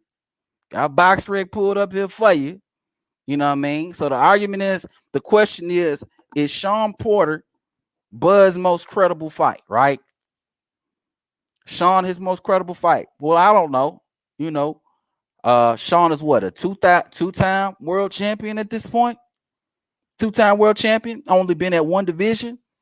Okay, but is Shawn more credible than a unified champion? A unified champion like Julius Ndongo? Julius Ndongo was a unified champion. That's something that Shawn Porter has never done. Maybe you might be one of those people who say belts don't matter, but if you are one of those people, then what matters? The resume? Who he's lost to? The amount of times that he's won the belt? A two-time world champion versus a unified world champion, because that's what Julius Ndongo was at 140 pounds. So Shawn's never been unified. So how does that make? So how is he more credible than Julius Ndongo, who was a unified champion? Terry Smooth said, "Wow, who has Ndongo beat? Who has Shawn Porter beat?" Terry Smooth, who has Shawn Porter beat? Who did he beat? Danny Garcia? Is that his most credible win? Devin Alexander? Is it Devin Alexander that's his most credible win? Shawn got some good wins, but which one of those wins makes him more credible than Julius Ndongo, a unified champion at 140 pounds? Shawn has won 2 different belts at 2 different times, okay? And that's about the most that he's accomplished. Every time he went to become unified, he was always beaten. He got beat by Earl Spence. He got beat by Keith Thurman. So what makes him more credible than Julius Ndongo? That's what I need to know. If we're talking about credibility, does the Olympics matter? Does the Olympics matter? Shawn beat Danny, Broner, Paulie, and others. Paulie's credible? Danny Garcia, the guy that ran from Victor Postal at 140 pounds, the guy who lost to Mauricio Herrera, that guy. Who is Danny Garcia beat at 147 pounds? What makes him a credible opponent to beat? Danny got a belt at 140 and 147. Okay. This is bad. Here you go. Hold on. Let me read some of the comments. So who on Ndongo record compares to Shawn? I'm not saying that. I'm saying what makes Shawn more credible. Who on Ndongo's record compares to Shawn? Has Shawn ever been a unified champion? I just need to know that. I mean, can you really name at that point in time, not right now, but at that point in time at 140, could you name 10 fighters in the top 10 at 140 pounds? You probably couldn't, so you wouldn't even know who's credible and who's not credible at 140 pounds anyway.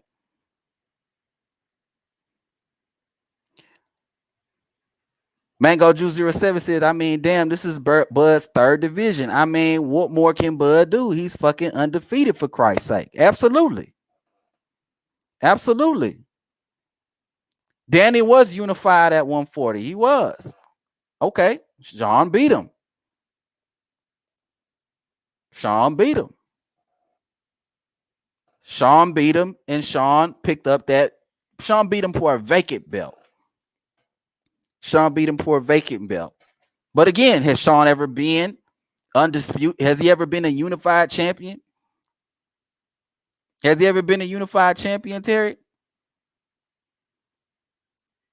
Never been a unified champion. What makes him more qualified than Julius Ndongo? If we're talking about Olympics, right? If you consider somebody's amateur background part of their credibility, if you consider that, right? You say, okay, somebody's amateur pedigree is what makes them credible. Why not 2 Olympic gold medalists in Yuriorkis Gamboa and Felix Diaz? Both of them got gold medals in the Olympics. Does Shawn Porter have any gold medals? What makes Shawn Porter more credible than those dudes? At Terry Smoot, Danny has 2 good wins in his whole career. You know that, right? The most overrated fighter in recent history. Absolutely. Terry Smoot Jr. says that's a check though, right, King? So you would pick Ndongo over Danny at 140. I think that'll be a tough fight. I think Victor Postal would have beat Danny. Remember, he ran from Postal. You remember that? You remember Danny running from Victor Postal and Terence Crawford at 140? He didn't want no smoke. He ran up to 147, picked up a vacant belt, and then lost to Shawn Porter and Earl Spence. That's Danny's career in a nutshell. Danny's most credible win is probably against Amir Khan. Who is Danny? Who has Danny beat? Old guys, Eric Morales, Amir Khan. He beat an old Eric Morales and an Amir Khan. You know what I'm saying?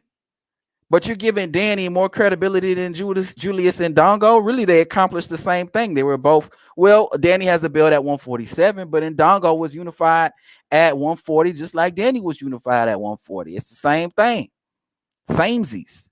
You said Ron Geary was an Olympian and a gold medalist in the 80s, but lost to Buck Smith. What does the Olympic gold medal mean? I mean, that could happen to anybody and anything. You could win a belt and then lose to somebody. What does that mean? Because you lost to somebody. What does that mean? It don't mean nothing. We always talk about how losses don't mean anything, right? I get that there are levels to it, right? Because you shouldn't be losing to people that you're supposed to beat. I get that there are levels to it. But if you lose, does that mean that you're not credible per se? No, that doesn't mean that you're not credible. And what I'm saying here is I'm not saying that Shawn Porter's not a credible opponent, but I'm asking the question, what makes him more credible than Julius Ndongo, a unified champion at 140, a Felix Diaz, and a Yuriorkis Gamboa, 2 guys that have won Olympic gold medals? You know what I mean? And here goes another thing. How many divisions has Shawn Porter won a belt in? Right? How many divisions has Shawn Porter won a belt in?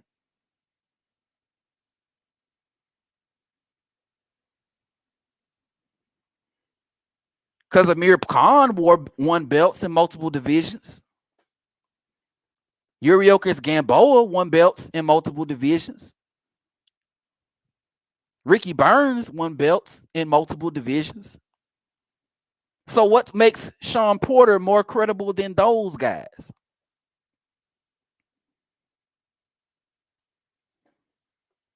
Hold on, let's go through these comments. Hold on. Let's look at some of these comments. Terry Smoot, plus Ray Mercer won Olympic gold and has losses amateur gold, can't master in the pro ranks. Amateur and the pros is different. I'll give you that. I will give you that. But when somebody has an Olympic gold medal, Terry, you cannot tell me that the Olympic gold doesn't make them more of a credible opponent. And that's the thing that's the argument that I'm trying to point out here. I'm not saying that an Olympic gold means that you're the guy, you know what I'm saying? That you beat everybody, that you wipe everybody out. That's not what I'm saying. What I'm saying is Olympic gold gives you a level of credibility. It gives you a level of credibility. And these are things that Shawn Porter has not accomplished. So for people that have accomplished those things, we're stacking those things up against what Shawn Porter has accomplished, which he's fought some credible guys. He's lost to some credible guys, but he's fought some credible guys. Okay. And, he's beat some guys. But ultimately, if we look at his career, we see that he's been world champion twice, okay, in one division, is what I'm saying, Terry. So if I'm lining that up against dudes like Ndongo, who has been unified in multiple divisions, if I'm lining that up against guys like Felix Diaz and Yuriorkis Gamboa, who have won Olympic gold medals, and in the case of Yuriorkis Gamboa, been a champion in multiple divisions. Okay, if I'm lining that up against those things, now some critical thinking has to go. Now I have to say, okay, well, what makes this guy more credible than this guy? You know what I mean? What makes this guy more credible than this guy? You know what I mean? Let's go to some more of these comments. Let's do some more of these comments. Terry Smooth says matter. Manny G says, so we all agree Crawford is about to pick Porter apart. Maybe a stoppage. We're about to talk about that in a minute, Manny. Hold that thought. I'm finna open up the line. I'm finna go ahead and drop the link, and we're gonna talk more about that. So hold that thought. Because I want to hear some breakdowns. I don't want to just hear stoppage. I need to hear how it's gonna be stopped. I need to know how. I need to know some details. I need to know all that. You know what I mean? So that I'm gonna get to y'all for. Amada says, at Boxer Die, I was just about to say he ducked Postal at 140 and got packed up by Herrera with that gift decision. Those is facts, Amadas. Danny Garcia ain't want no damn smoke. He ran far as fuck away from Victor Postal. He wanted no smoke. Postal with that dude mandatory for a while. He wanted no smoke. Ran up to 147. Said, I can't make weight no more. Now, at least Danny, he never went back down, but still, he ran away from Postal. We know that. You know what I mean? And Terence Crawford fought Postal and beat him. And then here's another thing for you, right? What makes Shawn more credible than a guy who's undefeated? So all you dudes who was talking about all these dudes who Terence Crawford has fought, and you know what I mean, who Shawn Porter has fought. Oh, he fought this dude and he fought this dude.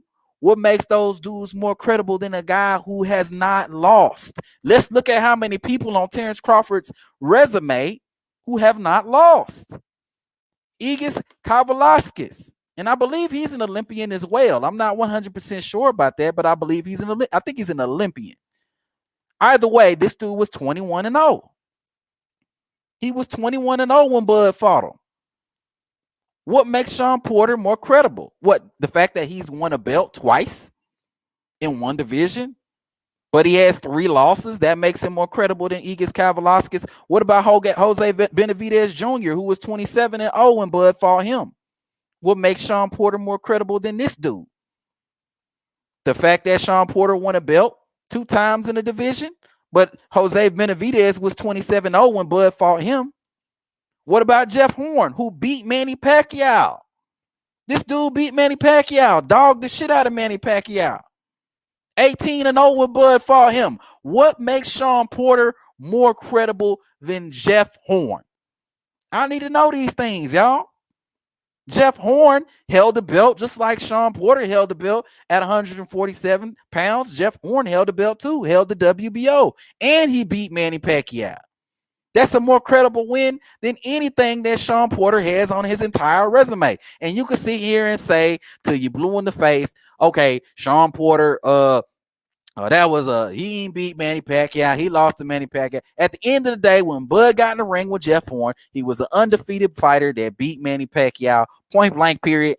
End of discussion. What makes Shawn more credible than Jeff Horn? What makes Shawn more credible than Julius Indongo, 22-0, unified champion at 140 pounds? What makes Shawn more credible than this dude? What makes him more credible than Julius Indongo? I need to know. What makes Shawn more credible than Victor Postal, 21-0? Oh, sorry, 28-0. Sorry about that. Victor Postal, 28-0. WBC champion of the world at 140 pounds. Danny Garcia ran from him. Dudes ain't want to fight him. What makes Shawn Porter more credible than Victor Postal? Huh? I need to know. I need to know the answer to these questions. Yuriorkis Gamboa. What makes him more credible than Yuriorkis Gamboa? Multiple weight world champion, 23-0 Olympic gold medalist. He was undefeated when Bud fought him. That's what a lot of motherfuckers don't remember. Yuriorkis Gamboa was an undefeated fighter when Bud stepped into the ring with him in 2014. This was a dangerous fight for Terence Bud Crawford at the time. A lot of people were picking Gamboa to win. Some of you dudes probably ain't gonna remember that, but those is just facts. And then this dude, Aubrey, Q Moth, he was an undefeated dude. He was 16-0. I don't really know his history per se, but Bud beat this dude. So let's count them up. 1, 2, 3, 4, 5, 6 undefeated fighters that Terence Crawford has fought in his career. What makes Shawn Porter more credible than the 6 undefeated fighters that Terence Crawford has fought? I need to know. You know what I'm saying? I need to know. Terry Smoot Jr. says, Tank Davis and Devin beat Gamboa after Bud beat him. After Bud beat him. You know what I'm saying? He was beaten first by Bud. The danger is when you fight an undefeated fighter. That's when a fighter is the most dangerous because their confidence is riding high. They never lost before. They're usually at their prime when they're undefeated. They're usually at their best. They got the most confident. Their mindset is usually the sharpest. They never lost. They don't know what it feels like. They got that extra fight in them when they undefeated. So Tank and Devin beat Gamboa after Bud, and years after Bud, I might add that at that too as well. You know what I'm saying? Lomachenko lost to Salido. Okay, what that mean? What that mean, Terry? You got to explain that. Andy Ruiz beat Joshua, who was a gold medalist.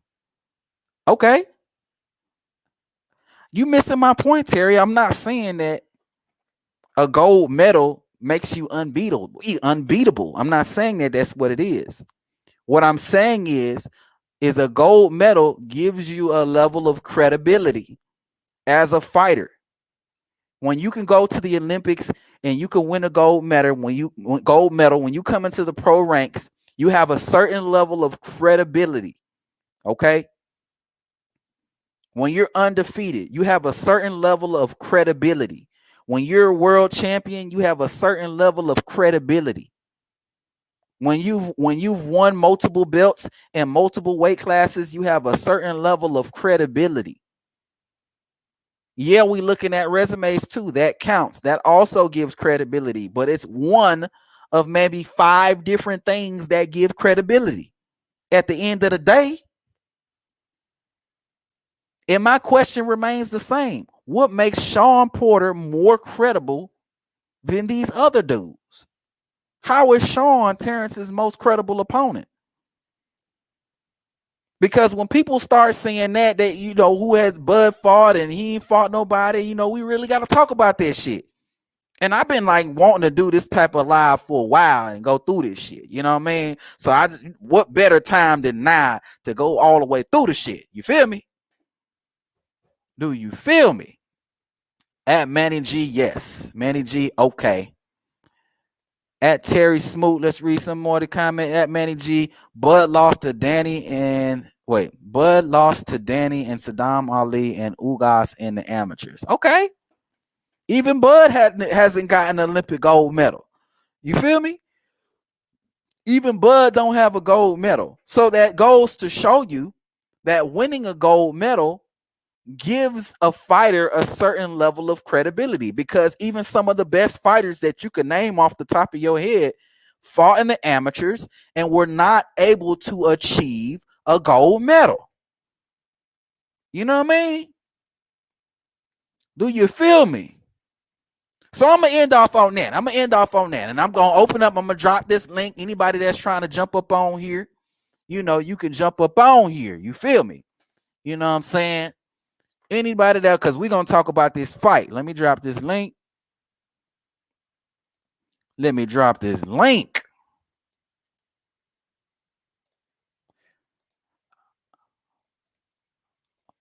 Okay, there go the link. Free smoke. Anybody that want to jump on here can jump on here, man. We talking boxing today. Let's go. We talking Shawn Porter versus Terence Crawford. The fight is a done deal. It's official. It is going down November 20th. It is official. Like a whistle, goddamn. It is official like a whistle, and it is going down. You know what I mean? But it is free smoke. Terry, I see you. What you got going on down here? Terry, like, bruh, I see the fangirls are real. Damn, I don't know who you talking about. Terry say fanboyism is real. Okay, well, Terry, you could. I'll drop that link for you, man. So if you want to come up on here, if you got something to say, you know what I mean? What better platform than to just say it live? You know what I'm saying on the air, on the air. You know what I mean? So is haterism. You talking to Mango Juice? Talking to Mango Juice 07. You know what I mean? Y'all going back and forth, man. But yeah, man. The line is open, man. Anybody that want to jump on here, want to talk some boxing, I'm about to discuss the fight right now, man. Okay, Terry Smoot done came up. Come on through, Terry. Terry Smoot Jr., what's going on with you, fam? How you doing? You know me, King David. You already know I just had a really good meal. I'm feeling nice and full. Might hit my little. I guess I got one of these nice little wax pens. Once I got paid, you already know how we do. Just got a little something to chill on. And happy Friday. I want to say everybody who had a good work week. Let's rest for this weekend. But I see Mm-hmm. there's some people like Mango Juice and everybody else in the chat. I just wanted to jump on here so we could dialogue. So we don't got to keep taking it. I don't want to keep murdering my thumbs. We can actually talk it out now. But let's see if Okay. I'm willing to join it. I'm wondering, are they willing to as well? Ooh, so Terry, you issuing challenges out here? Is that what I'm hearing? Sound like some challenges. Not really. We got somebody else that just joined us. Hold on a second. Uh Amatis, what's going on, fam? Welcome back to the show. How you doing? What's good, big dog? Chilling. Chilling, chilling, What's chilling. what's up, Amadas? How you doing, man? Good. How you? You know me. I just had a nice little meal. I might hit my nice little pen that I did buy before I came home to eat this nice meal. I'm feeling a little full, but you know how it is. The weekends, everything else like that. Let's get full and let's just rest up. You feel me? Terry, we don't want to hear about your meal unless you sharing. I'm No, hungry. see, I I want some can't food. fly everything. I can't fly it over. I could send you some cash app, the DoorDash or something like that. But no, we're having a good boxing conversation in the chat. We kept it respectful. There was no curse words, anything else like that. So let's just keep that kind of positive vibe if we can. You know what I mean? No disrespect, no nothing like that. Yeah, man. I love my subscribers, man. I love my people because my people are real like boxing fans. I can say that about anybody who watches me because if you watch me, I say a lot of shit that if you're a fanboy, it's gonna make you like, like you're gonna be real upset watching my shit. You're gonna thumb it down. You're not gonna like my language. I'm gonna be talking about your hero wrong, and I already know. You know what I mean? So I already know that we got some real boxing fans that's on here, that's watching, that's on the panel here. So yeah, man, I appreciate y'all for joining me up here, man. Appreciate that. You know what I mean? But let me ask both of you guys, and No, I'll so start with. it's all I'll, love. oh yeah, yeah, for sure, for sure. But I want to ask both of you guys, Terry, and I'll start with you, man. What did you think about some of the stuff I said tonight, man? What were your thoughts? What were your takeaways from what I said? Any of the stuff I said tonight. Now I did a little bit of a review in the past. So when it comes to particular records, like when you're comparing I dealt in the past before where somebody was trying to compare an Errol Spence's record over to Terence Crawford's record. Now the only thing that I can say is um, Errol Spence, Terence Crawford, he actually has beaten a few more undefeated fighters, things like that. So I know certain things, but if we're comparing resumes and how deep resumes are, we have to understand certain parameters, things like that, because, like at 130, 135, if we're going to bring up Bud, like he really wasn't, what was he, a champion from beating Ricky Burns? Because I don't know if Gamboa had a title at that time. But I know that he beat Ricky Burns. I believe that was either for the WBO and the Lineal, but I don't believe he was unified at 135. At 140, he was undisputed. At 147, he's now the WBO champion. and certain things like that. Never trying to denigrate Terence Crawford, but just when we're trying to talk about certain things in history, like just I just want to bring those things up that I just feel like he it's gonna. I consider it like this. It'd be a little bit of a dogfight, seeing how Shawn Porter, things like that in comparison. But his resume, just considering the competition that he's faced, if we were gonna put apples to apples, oranges to oranges, like if you're gonna compare Shawn Porter's record, like there are people on Shawn Porter record that he actually beat that Terence Crawford beat in the amateurs. So when you were talking about gold medalists and things like that, we know that certain gold medalists, they haven't had the best or haven't been undefeated like that when it comes to the pro ranks, even though they're amateurs. So I did want to mention that. So it's not like I have disrespect, but I try to keep things in line and context.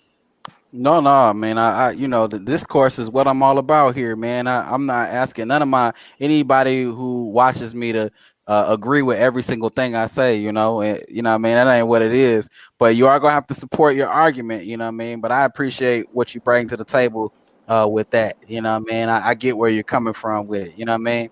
Um, I'm modest. What are your takeaways from anything I mentioned? Anything I was talking about tonight? I agree with you. I expect Bud to win. Hold on, You, hold on. Don't do that yet. Hold on, I ain't do that yet. Just what I was talking about you, tonight. you, We ain't talking about the fight you, yet. We're gonna talk about it in a minute, though. okay.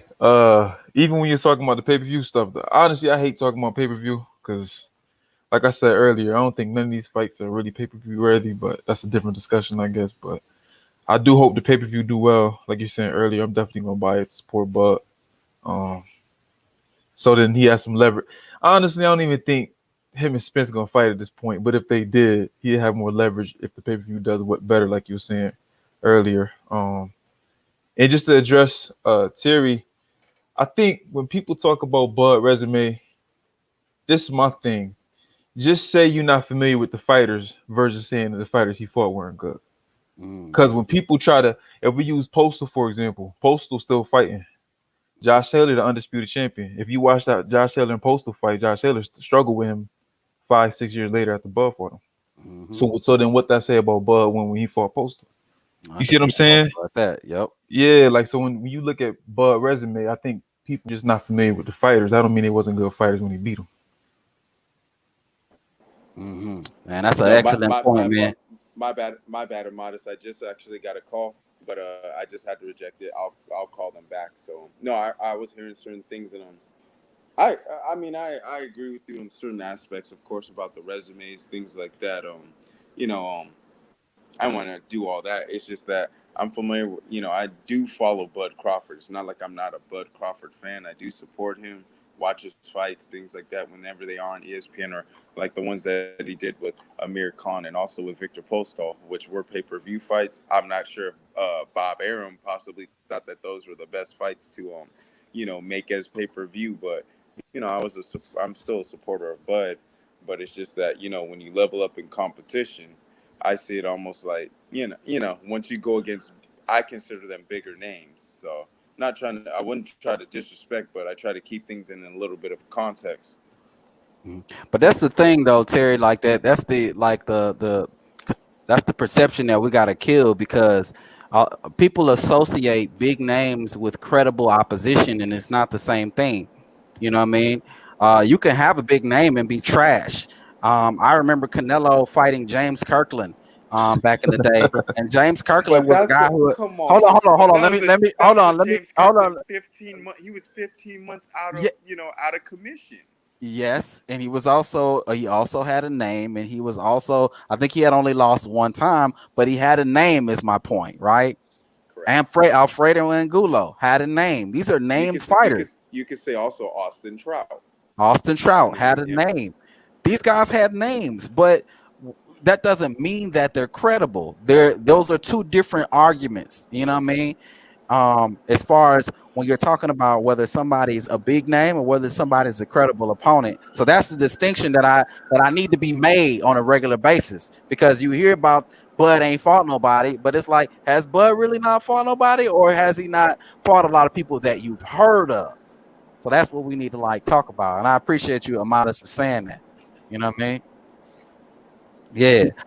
Go ahead. Yeah, because a lot of times when I'm listening to different channels, I hear them call guys bums or who is this guy, and I go, y'all just don't, y'all not as big as boxing fans y'all think y'all are. Then Right. No, that's all I it would say is. that I'd say like this: as long as you hear him calling them bums, I was actually kicked out of a channel because Anthony Joshua got beat by Usyk, and I jumped on the stream when David jumped on, and I said that Anthony Joshua is a McDonald's bum, and I got kicked out of so many European or the British streams, and I'm like, I didn't even curse, I just called him a McDonald's bum.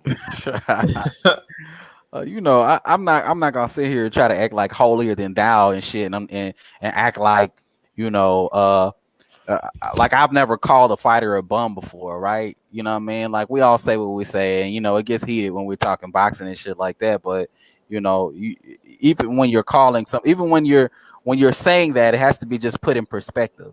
You Right. know, that's all I'm saying. Correct, and I don't think anybody said. Well, I hope nobody said that. Terence Crawford's been a bum. He's not a bum or anything. Nowhere near that. It's just that I feel like now that certain channels they feel like now he's getting respectable, credible names who he's fighting, established in his said division. Even though I understand about Julius Ndongo, Victor Postol, who were two Olympians, and I understand that. But it's just that when I consider it's just the level of competition, because I mean, go ahead, Amaris. And you know what too? We changing history. When Bud fought Ricky Burns, Bud wasn't viewed how he was now, and he went on the road to do it. Like True. people don't give that enough credit. You go into somebody else's country, they can rob you, and he I wouldn't mean, go. He went to go dominate. Like Bud made everybody look at him the way we look at him now. Before he wasn't viewed that way. He wasn't. He when he came and stopped Breeders Prescott, he wasn't supposed to. that's one of my favorite fights right there because he basically disarmed Bradis Prescott off the way that Bradis Prescott annihilated Amir Khan. Right. So Just that's one of my favorite fights right there. just like when he fought, even when he fought Postal, that was viewed as a 50-50 fight at the time. It was like if I, you go back and look at the forums and the YouTube and the articles and ESPN, they was a 50-50 fight. As people saying Bud was gonna lose. It's just when Bud fights the guys, they look average. Like we were talking about in the chat earlier, Manny Pacquiao fought Jeff Horn. Pacquiao correct. struggled. I thought Pacquiao won, but he struggled, didn't look good. Bud fight him, make Horn look like he's not supposed to be in the ring with him. Keith Thurman, Earl Spence, all these people before the fight was saying, well, if Bud beat him, that'd be a good win. And after Bud beats him, all of a sudden, Horn was nobody. It's just The Bud only make reason guys look a certain way. I'll put it like this: the only reason why I don't see Jeff Horn being in anybody now is only because if you just look off of everything after that fact, he's lost to Anthony Mundine. I believe he lost to Zarafa, so he's gotten a lot of losses. Even though he jumped out of the 147 division, moved up to 154, he's gotten some losses by some unknown people who were not champions. So it's sort of hard, like Uh, because on, like I can understand what. Oh, go ahead, go ahead. no, go ahead. I'm sorry. No, I was gonna say like, when you like, I would say from the boxing world, like if you beat a fighter and let's say they lost to you, but they beat another credible opponent, like I would see that win is shining because now you can see that that said boxer he's taking over or he's dominating other people within that same field or moved up and is winning. So it's nothing according to those kind of lines. And I understand Bud, he's a definite switch hitter, things like that. It's just that with certain fighters, I can understand the Postalls, I can understand the Burnses, the Jeff Horns, even I believe he got his first belt was that from Thomas Delorme or something like that at 140. At So I 140, can yeah. yes sir. So but now if you look at Thomas Delorme, they're seeing him as a journeyman at 147 who's going into that fight with Boots Enos. So and I don't really see that going the distance. I see Boots Enos winning. So how shining would that win be? Under Thomas Delorme for Bud. When now you can see how his career is just going down. If you want to say that maybe the mentality or the psyche is gone, I can understand that. I would put it similar to like Joshua Ruiz.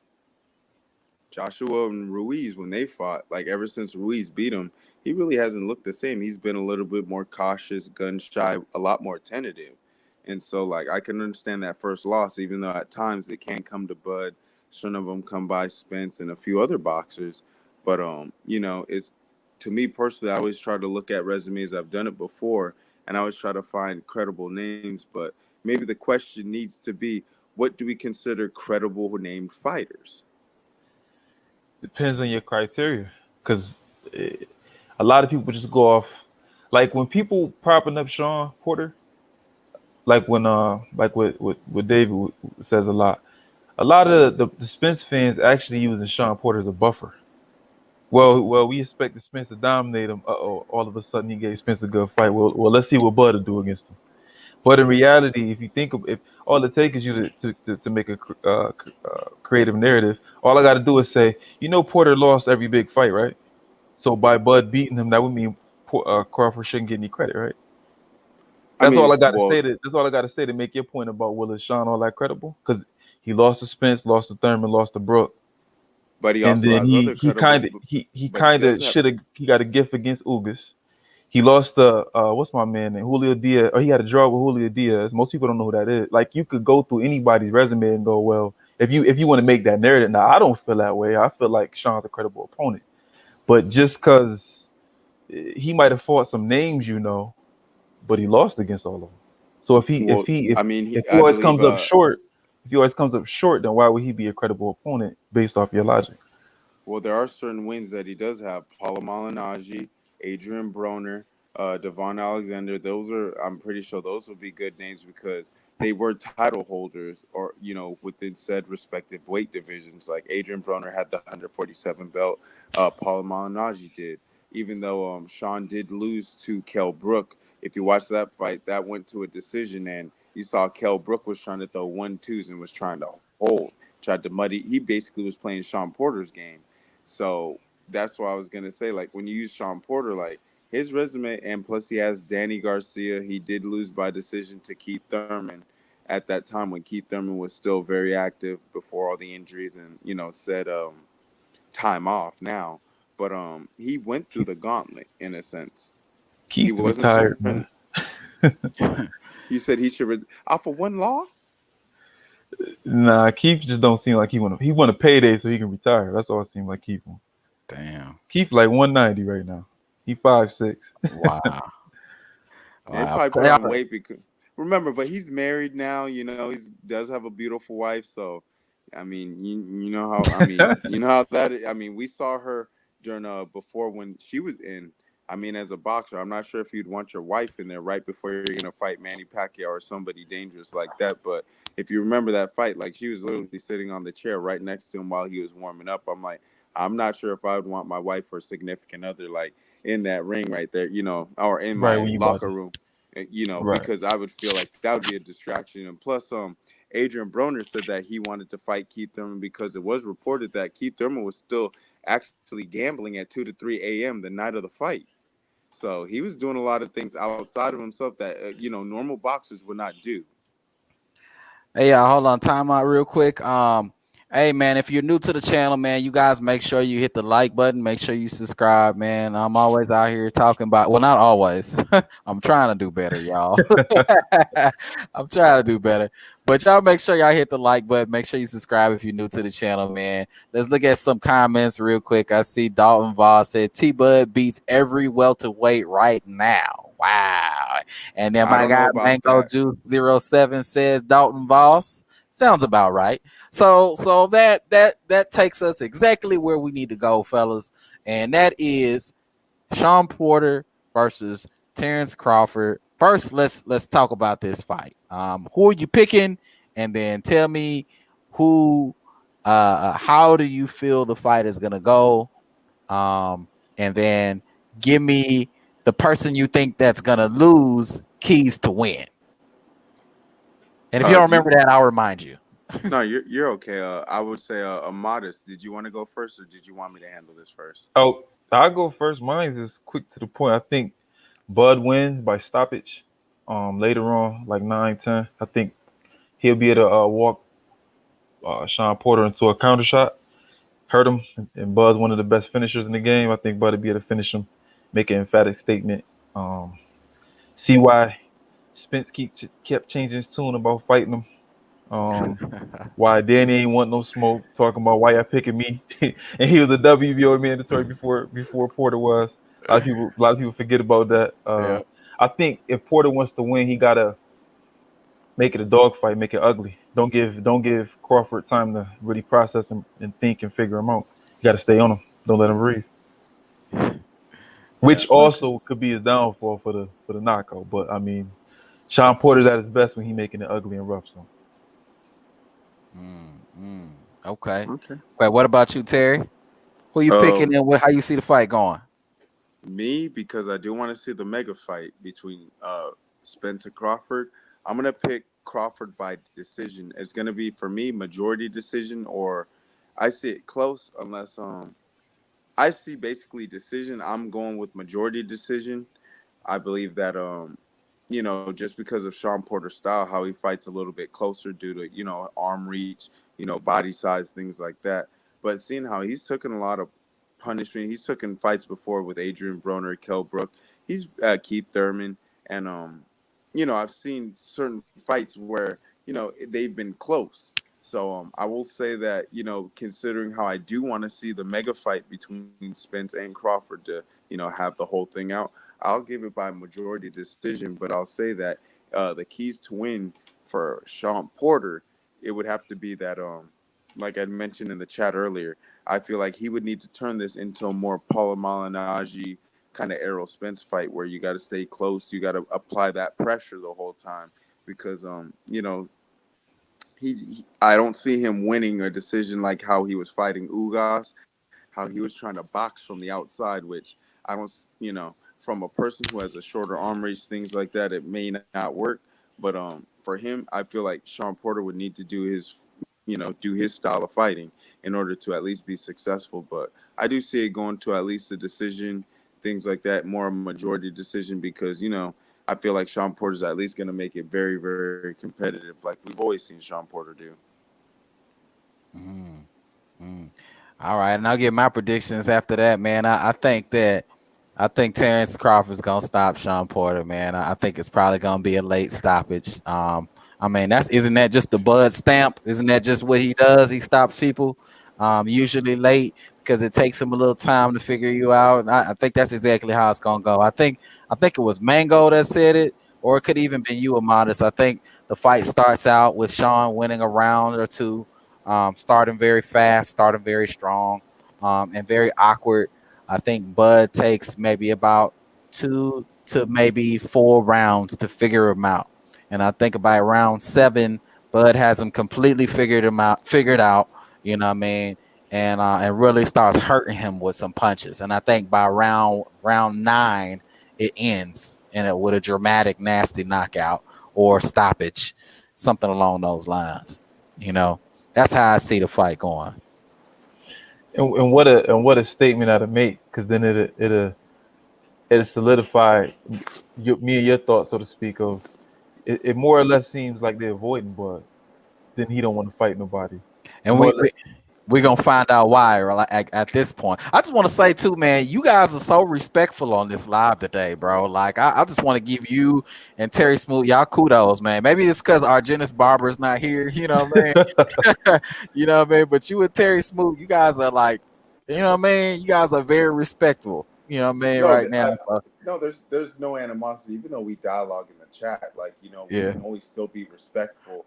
Everything else like that, there never needs to really, unless there's disrespect being presented. Like, but it's not. There's nothing like that in the chat, as you can see. Like, we can dialogue, go back and forth, but we kept it respectful there. I feel like, of course, we can keep it respectful while while we're on the live streaming. Of course, be vocal. No, I mean, like, you guys are beyond respectful. Like, I think our Barber is respectful too, but I think that he's like very like aggressive with his like points and stuff like that. So like, what you guys are just like scholarly gentlemen. You guys sound like two people fucking debating like math formulas and stuff, like two fucking two two professors. You know what I mean? Like that's how y'all sound right now, but man. you, So kudos to y'all.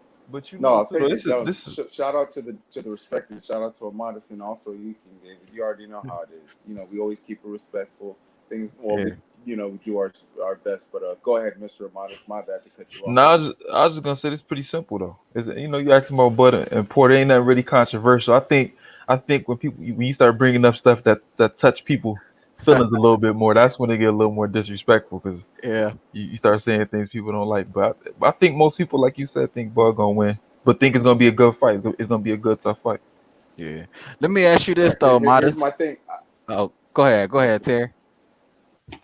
No, I just want to say this. Here's the thing, and here's where we can understand the difference between boxing fans and fans of a fighter, because we can understand the Right. magnitude of, we got two credible people, and we can understand this is going to be a good fight. We don't, I'm not getting the sense of fanboyism, even though I put it in the chat, things like that. But we can always. I've been on other live streams, and I've seen other people when they go live, and I've seen their chats. It is very, very like one-sided on certain points. But no, I feel like always we can call it a little bit down the line, things like that. Yeah, for sure. The objectivity is definitely there in the chat for sure, for sure. You know what I'm saying? But let me ask you this, Amadas. If you what can Shawn do to win this fight? Like what do you think that Shawn needs to do in order to get a victory versus Bud? I think. Well, one thing we know about Bud though is if you catch him with a good shot, he gonna go get his back. Mhm. So hot take maybe. I think Sean's best route to a victory might actually be trying to get a stoppage. If he can bait Bud into a slugfest, which might be possible. I don't know. Bud seemed like in that Mean Machine fight early on, he came out with a point to prove, and we all seen him. It wasn't called a knockdown, but if you watch the fight, you know he got knocked down. If Porter can get him into a dog fight like that and kind of make him fight his fight and fight with more pride than with his skills, I think might be a route to Porter maybe catching Bud because Bud has a chin, but Bud is susceptible to get caught with shots when he being a little reckless. So maybe that's something he could do. If you thinking maybe more from a getting decision standpoint, try to sweep them early rounds when Bud trying to figure him out. You know what I'm saying? Try to keep it close and tight. Honestly, I'm reaching. I personally don't. I got it like 70-30 for Bud. I don't think that Porter got much chance to win it. So I'm over here really trying to think of ways that he could win. Um, but to me, I think it's Bud by I'm favoring Bud by a lot. Like Yeah. I tell you what though, I tell you what I don't want to see Shawn Porter do is I don't want to see Shawn Porter come into this fight trying to do some shit different than what he normally does. right, If I see Shawn Porter on his back foot trying to throw jabs and fucking move around like Aris Landy Lara, I'm gonna be pissed. You know what I mean? Because he's not gonna win that way. It's gonna be That's even what he worse did. That's of a what he fight. did against Ugas. and I My fucking- and I thought he lost against No, that's Ugas. what he did. That's what he did with Ugas. right. Yeah, I'll be honest with you. I didn't think that he might have been. Yeah, I think he might have been gifted a decision because that's not the Definitely a natural gift. Shawn Porter to circle Ugas from the center, and trying to box an Olympic bronze medalist, because everybody should know Yordenis Ugas is an Olympic medalist. So it's sort of hard, like what we witnessed last weekend. Even though Joshua's a good Olympic boxer, like you're boxing a master class boxer, who might not always have all that power, but I mean, he's, Olympic gold medalist. So it's sort of like with Shawn, don't box a boxer. If you got to fight your style of fight.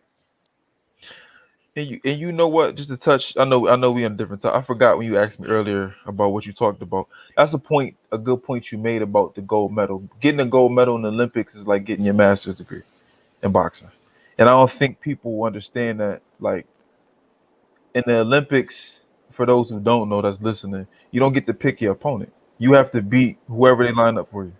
So when you run through the gauntlet, you get that gold medal. You putting your stamp as an amateur, at least. I'm the best of the best. It wasn't no picking and choosing. I didn't fight a guy when he was old or he wasn't ready yet. Right. I fought all the best opponents that was available to me. So, but does it mean that, like you said, when you get to the pros, that you're gonna be a dominant fighter?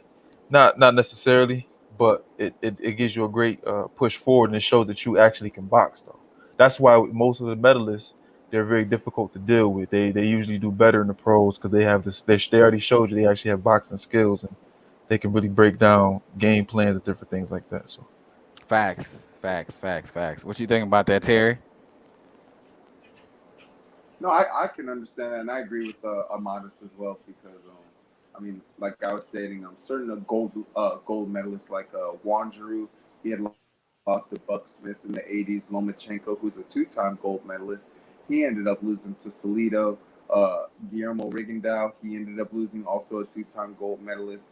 Gamboa lost to Crawford. There's been gold medalists that have lost up. Even Anthony Joshua, he lost to Andy Ruiz, and Andy Ruiz just has a really good background or a good amateur pedigree, but never was boxing for Team USA or anything else like that. So we've seen certain instances, and that's why I was only just trying to show that, certain gold medalists, things like that, that gold medal, even though it looks good, I mean, you can always get beat because what's the saying? They always say styles make fights.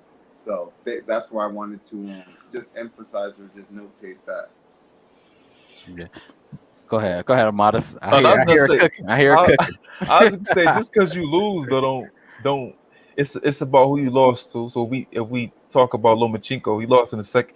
Think about that. You talking about he lost in his second fight for a world title though. That's the second fighting against a guy who, as an amateur, it's always the learning curve of, okay, how do I turn this to a pro style? And you can see after that fight all the changes he made, and then he went in that run where people were talking about Lomachenko being pound for pound number one. I never had him pound for pound number one, but you see what he did, and then even with Joshua, not even to start that talk, but I think people forget that Joshua started late, just like Wilder. Mm-hmm. If you look at who Joshua just fought in his 26th fight, I think it was, and who Wilder is fighting in his 20, you got to get a private investigator to figure out who Wilder is fighting in 20-something fights. But Joshua fighting, he a unified champion. He's selling out stadiums. So that gold medal do make a difference. And just because a guy lose, well, you lose if you fight all the best guys. Like Joshua, he never ducked the fade. A lot of fighters can't say that. He fight all his mandatory. He didn't have to fight Usyk. He fight all his mandatories. He don't make excuses why a fight can't be made. The only reason, if you look why he didn't fight Wilder came out his own mouth in the middle. He turned down the offer to go fight Fury. So there's nobody he didn't fight that was available for him to fight. So you're gonna take a loss. Like I pick a fighter, But even Floyd. but we gotta be honest though. To We me, gotta I be think he honest lost though a a fight little or bit. two in My there. bad to cut you off. Yeah, you good. Oh, go ahead, finish, and then let No, I me was gonna say even respond. Floyd lost a fight or two, arguably. I Like was gonna say not that officially, but I when thought it he did lost a come fight to before. the go ahead. You good, go ahead. There's the fight that I believe Floyd did. Oh no, my bad, and my bad to cut you, Modest. My apologies, sir. Now you good. When it did come to Floyd, I know other people they will say that. Yes, sir. I believe a lot of people did say that that first fight with Jose Luis Castillo, even though we watched it, I did have Jose Luis Castillo winning because that aggressive style and that kind of application of pressure, Floyd really couldn't deal with that. But then when you look at the Anthony Joshua situation with Wilder, the question would be then, if Joshua didn't turn down no fade, why did Eddie Hearn sign Luis Ortiz, who was a WBA mandatory at the time, and they never fought? Because Al Heyman didn't allow him to take the fight. If you look it up, Luis Ortiz was complaining about that. He was mad that he didn't get that fight. He was mad, which don't make sense because if you turn it down to fight, like the offers are made, right? So if I offer David a fight and then David says, "No, I don't want that. I want more money." Well, I'm already paying you 3-4 times what your career high purse was made. We not Everybody makes their career high first when they fight Joshua or Canelo. All of a sudden, you made 500K, but you a $2 million, $3 million fighter. Well, if I don't want to pay you that don't mean I'm ducking you. You trying to get over on me. I'm not about to. I'm already offering you $5 million, $7 million, and you want 10. When you're not even a $1 million fighter for real. So you don't want the fight then. Because if you beat Joshua and you get all the belts, well, then it's going to be a rematch. And the rematch, you about to get paid out the nose. So just say, as I don't know if you still got that term going, David, but duck season. You So got a lot we of people would. ducking. They using people names like they want the fights, but then when they get the offers, they ain't taking the offers. Mm-hmm. Mm-hmm. I want to So fight this we would dude. I have to want say to in a fight sense Demetrius that Andrade next, Right. Teofimo and then was turn around ducking and fight Canelo. Lomachenko until he got the. Go ahead, Teofimo was ducking Loma. Go ahead, what you were saying? Mm, no, I was saying that. So in that kind of sense, when it comes to paydays, remember Teofimo was asking for a little bit more money to fight Lomachenko, and then, but I believe it was Bob Arum and also Lomachenko. They agreed that pay him said a little bit more money in order for us to fight. But if we were doing that, you would have to say that Teofimo would have been ducking Lomachenko, even though he felt that the money wasn't right, considering you're fighting for darn near it's not undisputed, because then we would have to question what belt does Devin Haney hold. So that's where I was going to just say for that kind of comparison. So we would have to say that Teofimo was ducking Lomachenko until said offer was produced. I wouldn't say that. I think Teofimo. T- it seems like I don't. He a grown man making his own decisions. His dad. I don't know if you ever watched any of his interviews. His dad seemed like he feeding Teo. Like Teofimo, you can see how they moving. They didn't want what Bob offered for the Cambosis fight, right? Triller came in, made the big offer for $6 million. Everybody sitting in this panel know Teofimo Lopez versus Cambosis ain't a $6 million fight. So I get it, get paid, young man, get paid, because this is boxing dangerous sport. But Bob, no, that's not you're not getting paid that much money. The reason why the example you gave to address directly is kind of it can't be apples to apples, because Teofimo wanted that money during the pandemic where there was no crowds yet. So the money he was asking for wasn't there at the time. So Lomachenko said, "Well, I'll give him some money out of my purse." That's why he got the extra money, because Lomachenko gave him money out of his own purse to make the fight happen. So I wouldn't say he was ducking. I just think that he got bad management advice, and then that kind of solidified by what's going on right now, where that fight should have been done way back in the beginning of the year, and we still waiting for him to fight a regular fight. He did make bad That business is, decisions, and he didn't capitalize off of his win over Lomachenko. If he gets in the ring, knock Kambosos out, following up that Lomachenko fight, now he got the highlight knockout after Kambosos, and maybe he running back with Lomachenko, maybe he move up fight Josh Taylor. Now nobody talking about Teofimo except us, the hardcores, when he had momentum. Like his business don't seem right. That's why that situation a little funny. Like it's not exactly apples to apples. Mm, okay. No, I can accept that in a sense. No, I feel you right there. mm. No, Well, go ahead, CJ, if Teofimo you got anything. Lopez, yeah, Teofimo Lopez and the whole lightweight drama. We're gonna have to do a whole live about that shit. Right. I mean, there's a We know lot to that discuss whole there. thing is that's a mess right there at the lightweight division at 135. It's a mess.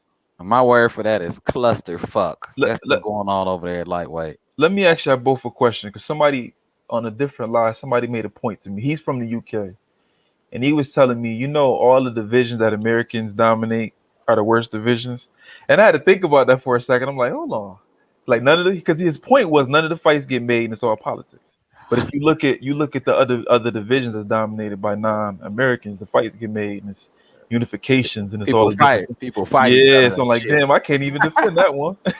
How y'all feel about We're gonna have to hold that L. I agree. that? Now here's my thing. I gotta defend. I gotta defend us Americans over here, because, I mean, I have heard certain individuals like with the middleweight division, which is also considered, I guess, now a glamour division, but Triple G isn't trying to put his IBF belt up, because Good point, Terry. Good point. we saw Both of how them, both of them, explosive a fight it was Triple with. G and Murata. None of them are doing anything right now. Murata hasn't fought since what 2019. It's been probably like almost 2 years since Murata's fought, and Triple G, he's not doing anything. So yeah, that's a great point. Very strong. But continue what you were saying. I'm sorry, I didn't mean to interrupt you. Oh no, you're good. I was gonna say, like, Andrade, Charlo, they have been calling out, Triple G trying to unify things like that, but Triple G, he's not trying to do it. Even though there's another individual, I think his name is Chris Eubanks Jr. He had like a WBA interim, but I mean, at that point, the certain boxers, they had been trying to call out Murata. Certain other people were trying to call out Triple G, and they're not trying to unify and make that division whole. So that's one example that I could, try to use or bring up. This is my counter argument to that though. First and foremost, I'm sorry if it's any Jamal Charlo fans in here. He don't want to fight nobody. Charlo be capping. He don't want to fight Andre for $7 million. He he turned down the Canelo offer, which was confirmed by his brother and Eddie Hearn when he showed the offer. I mean Oscar De La Hoya when I forgot his chairman. When they talked about the offer. If you want to fight Triple G, you got to go over to the zone. So if you talking about Triple G, you got to come over to PBC duck season. Not to steal the term, but that's to me what it sounds like because that's not happening. So my question is, Ahmad, is that true about sides of the street then? You know why that's not true? Because Porter fighting Bud. To me, when people talk side of the street, that's duck language. I agree. You don't want to fight. And then even still, I agree. Triple G don't want to he cashing out. I don't blame him for going to fight Murata because over in Japan, that's a huge fight. Murata he's equivalent. We don't even. Who's our biggest star? Well, Canelo, I guess, would be. Murata's big in his country, how Joshua and Canelo are all around the world. Like, so he going to cash out. He going to get that bag. But yeah, the middleweight division is disappointing. That's why the fight to make is Charlo and Andre. And clearly, you can't pay Charlo to fight Andre. So, it just is all around disappointing. That's everybody to me. And Andre stuck fighting people that nobody wants to see him fight, and he getting old too. I'm starting to.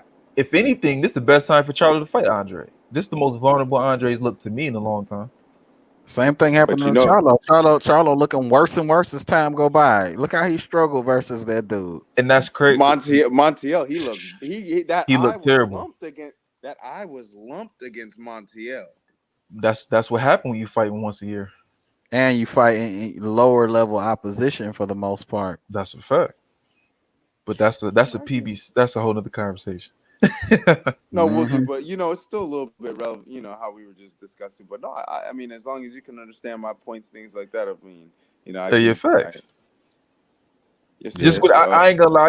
I get triggered when people bring up Jamal because it's only one big Charlo and he don't fight at 160. That's all I'm gonna say. Oh lordy! So the younger brother's now the big brother now. Because he fight everybody. He act like the big brother. He fight everybody. I don't all that personal and who people like better. I ain't gonna tell you how to pick who you like. As a boxing fan, who fighting the fights and Jamal fighting the fights. Whether win, lose, or draw, he fighting the fights. Whether you like him or not, that's different conversation. What you can say is that he fighting the fights. He just fought for undisputed. Mango Juice 07 says Andre looks nothing like Charlo did after his fight. Absolutely. Andrade had a good fight. A lot of people said that Andrade didn't look good, but he looked good. Like, for the most part, he beat the shit out of what's his name? Liam Williams. Liam Williams. Yes, sir. Charlo was fighting life and death with Montiel. Yes, he was. Different fights. And you know what? Even with the Deverenchenko win, I think people don't provide the context. He's fighting Deverenchenko, who hadn't fought in a year, and came off a loss to Triple G.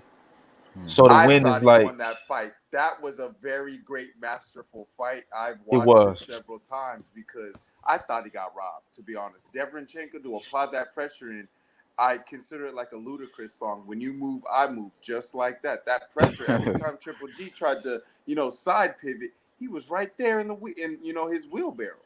He was right there. I wouldn't say it's a robbery. It was a close fight. It could have went either way, though. Whoever won, I was fine with, but I wouldn't say it's a robbery. To me, a robbery is what's the dude name? Rolly Romero. Yeah. Oh, when he robbed Marin. Yeah, that's a right when beat him. Right when everybody looking like what? True. That's a robbery. A close fight is not and.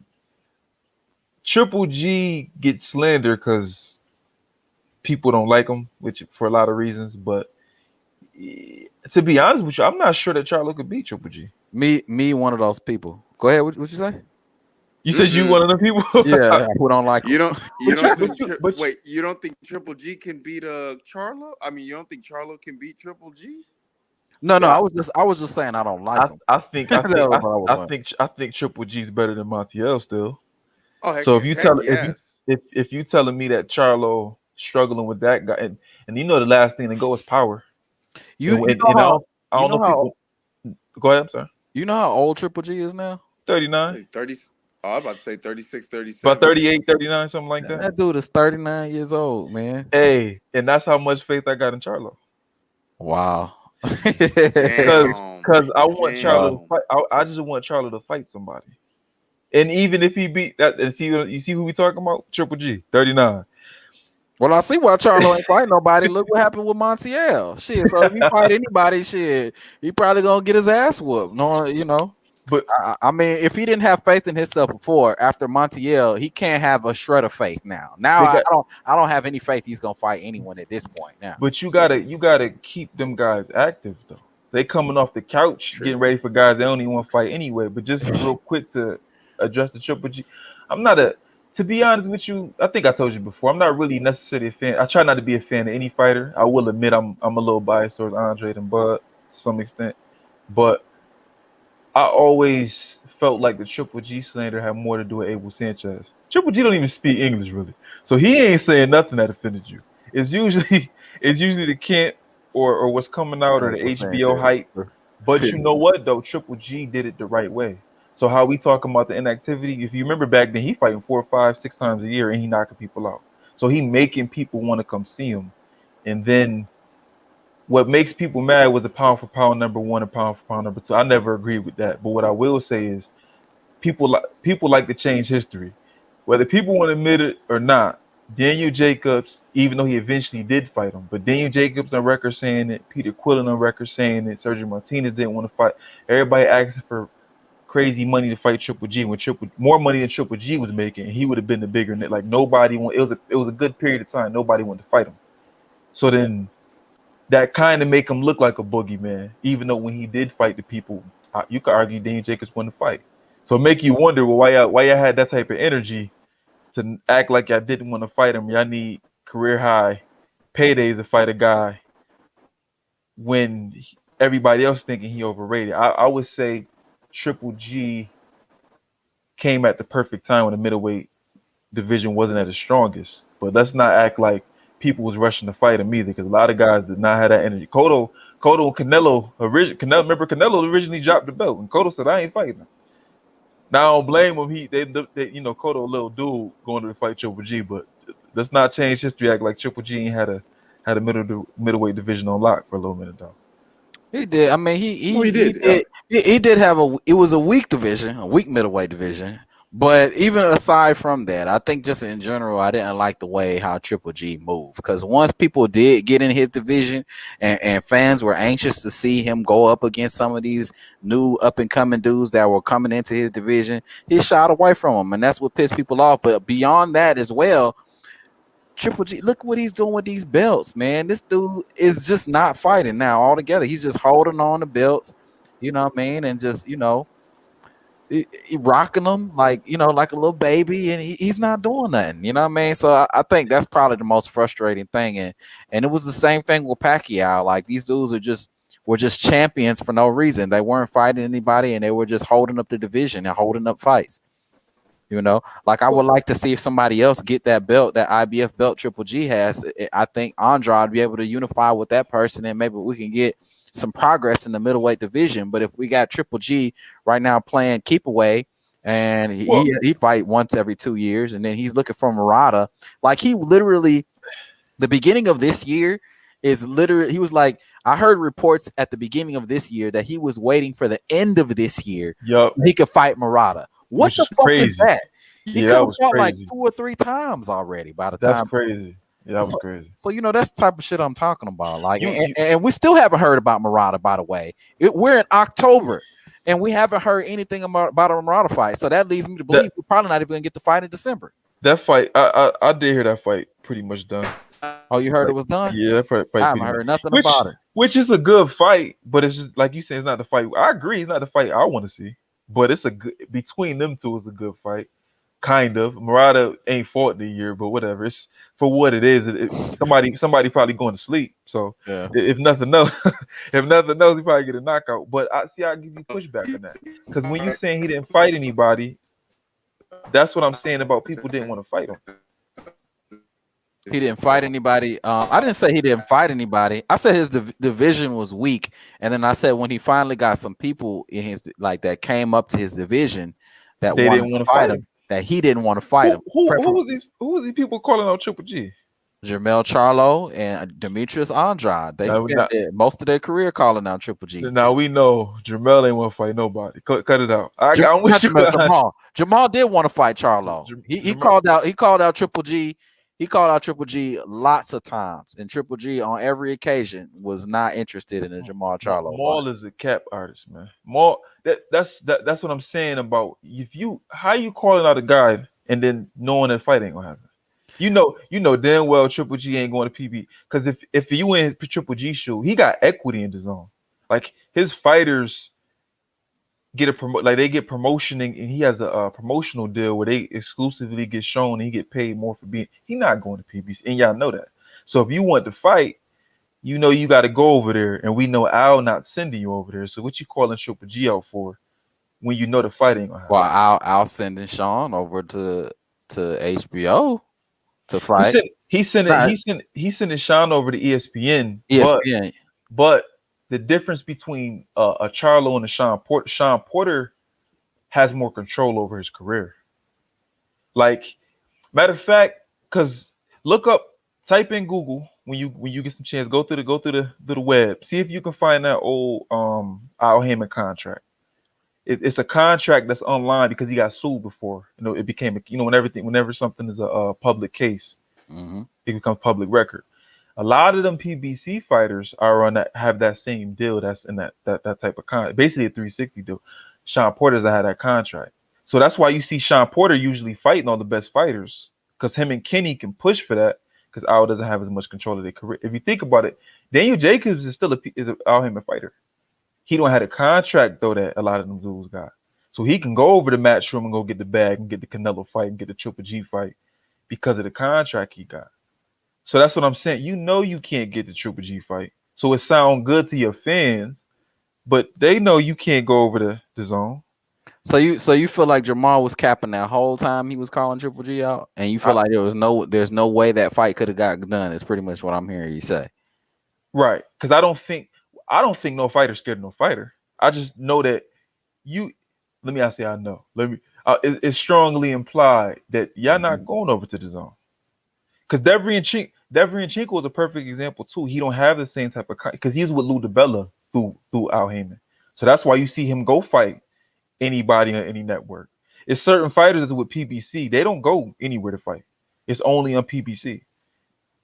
It's only on PBC. If I know you play close attention. If you start thinking about it now, like damn, hold on. This dude don't go nowhere, but this dude goes somewhere. This dude don't go nowhere, but this dude goes somewhere. You can tell who got what type of deal going on. Just like Adrian Broner, he can't. They offered him recently to fight Conor Ben. He got to turn down the fight or say it ain't enough money because Al Heyman ain't let him go take that fight anyway. I think what it comes down to what that stuff is, I feel like they would want to keep the bigger, more sellable names on in-house. I think it's really what it comes down to. And I think it's just a part of their strategy. But I still feel like, and I always feel this way, that if a fighter wants to fight someone else, he can make it happen. You know what I'm saying? And it might be some strings attached. I mean, we already know that the cross promotional fight thing it could be tricky. We know it's some red tape to navigate. But even with that said, it can be navigated if you have two fighters that want to fight each other. And one thing I could say about Jamal Charlo is he's always shown interest in a Triple G fight, and Triple G has never at any point shown interest in a Jamal Charlo fight. You know what I'm saying? And Jamal is pretty consistent with his stance for the most part on Andre, just ducking the fuck out of him. You know what I'm saying? So his energy towards Triple G and towards Andre is completely different. You know, Go ahead. But remember, he was always showing interest in fighting the Canelo too. We didn't know he turned down the contract. I feel like it's more involved than that. I don't want to go too much into that because that's a whole live. You feel me? Yeah, that's true. But That's a fact. but I feel like there was more involved in that situation. You know, I know a lot of people try to spin it like, oh, he turned down the fight and that sort of thing. But I feel like it was like a shitty offer that Canelo sent his way. You know what I mean? Because you But know Canelo be sending some bullshit offers. He'd be like, you can't rehydrate and you gotta use this glove and you know. So I feel like it was more involved. But I don't want to talk too much about that though right now because but I ain't got the details in front. but you know what though? And when people and you know me and you we go back and forth about Canelo. This is what I used to hate Canelo. This is why I started finally giving him his respect because I realized I was being a hypocrite. I had to look up. Somebody pointed out to me that Sugar Ray Leonard had a light heavyweight title fight at 170 pounds, right? Rehydration clause and all that. I didn't know that. So I'm like, hold on, damn, this shit. I'm like, this man. So it's not a Canelo thing. It's just we pick and choose what fighters we gonna hold that against. Like even we talk about the offers. Hold on, hold Even on, hold on. Let me stop you right there, right with the rehydration, because here's the thing with catch weights. How catch weights are supposed to go, it's supposed to go like the best fighter from this division and the best fighter from this division meet in the middle. And that's what makes a catch weight, and they can figure out who's the best between those two divisions. That's that's how it's supposed to go. that's It's true. not supposed to go where a dude that just can't make a weight decide that he's gonna just fight people, you know what I'm saying, at that weight because he has the star power and the clout to be able to demand to have people fight at that weight for a belt. You know what I mean? Like that's not how catch weights is supposed to work. You know Why what I you're mean? He's why you oh my bad, go ahead. It delayed for a second, my bad. Now I was just gonna say he's misusing it. You know what I mean? So It's go it's ahead. it's all BS though. It shouldn't be any catch weight. I'm sure you agree. It shouldn't be any catch weights. Period. My If thing it's is, used right, yeah. yeah, Like if it's used correctly, like if we get like remember when Andre Ward fought Chad Dawson? yeah, Like that was how a catchweight is supposed to go. Like Chad Dawson was the champion at 75, 175 pounds, and Andre Ward was the champ at I think at the time what was it 160 at 160, middleweight or 168. 168. He made him come down to 168. And Oh, he chat made him come down to 168. Okay, well, and see to me, I look at that in reverse. If you gonna go fight for the light heavyweight title, go fight for that the full weight. Like I don't want to hear well he put a high rehydration. You signed the contract though, because if it shouldn't be for a belt though. I do agree with you yeah there. you It but shouldn't be for a belt. you signed the contract. It ain't like Canelo made you. He put it in after you signed it. Nah, you looked at the contract and said, okay, it's a rehydration clause. You wanted the payday, so that's why you signed the contract. So don't use the excuse after the fight if you I don't get was the weight decision. drained. Yeah. Yeah, because you signed the contract. So I don't agree with it either. But I like you signed the contract. Um, and then even with the catch weights, because you know Canelo basically created his own division at 155. That's not, but whatever. Canelo weight. But Pacquiao did the same thing. Floyd did the same. Like catch weights has always been a part of the sport. It's just it's with certain fighters we pick and choose who we want to hold it against and not hold it. People give Floyd credit for the Canelo win. It was at a catch weight though, and Yeah. nobody brings that up. Yeah, there's some truth to that. I mean, it wasn't a full catch weight because Canelo only came down 2 pounds under 154, which was his weight, and Floyd actually went up from 147 up to 152. So really, actually, if anything, because Floyd was not a 154-pound fighter either. So if anything, that was probably like the essence of an actual catch weight. It shouldn't have been for no belts. I agree with you there because it should be if a belt is going to be on the line, it should be for a full. It should be at the full weight. Yeah. You know what I'm saying? But the purpose of the catch weight is to see who the best is between those two divisions, and also usually it's reserved for like bigger name fighters, so we can kind of like put together some of those like fantasy matchups, you know, that we want to see, you know. Between fighters that are different at different weight divisions, but Canelo misused it. He abused it. You know, he was using it to create advantages for himself, and that's not what catch weights were for. Catch weights are for just two fighters meeting in the middle and fighting. You know what I mean? So that's the difference to me for sure. No, you right. Right. But I just don't want to hear from the fighters because you signed the contract. Oh yeah. Well, Like I mean, like yeah, I agree with you. Canelo right being some there. bullshit, but Yeah, you signed the contract. So then shut up after the fight. That's like when the fighter come yeah, on, I was injured. yeah. But if you won, you wouldn't be talking about the injury. Nah, I wouldn't say nothing. See what I'm saying? So it's like, but now I agree with you though. It's just I feel like a lot of times people be picking and choosing.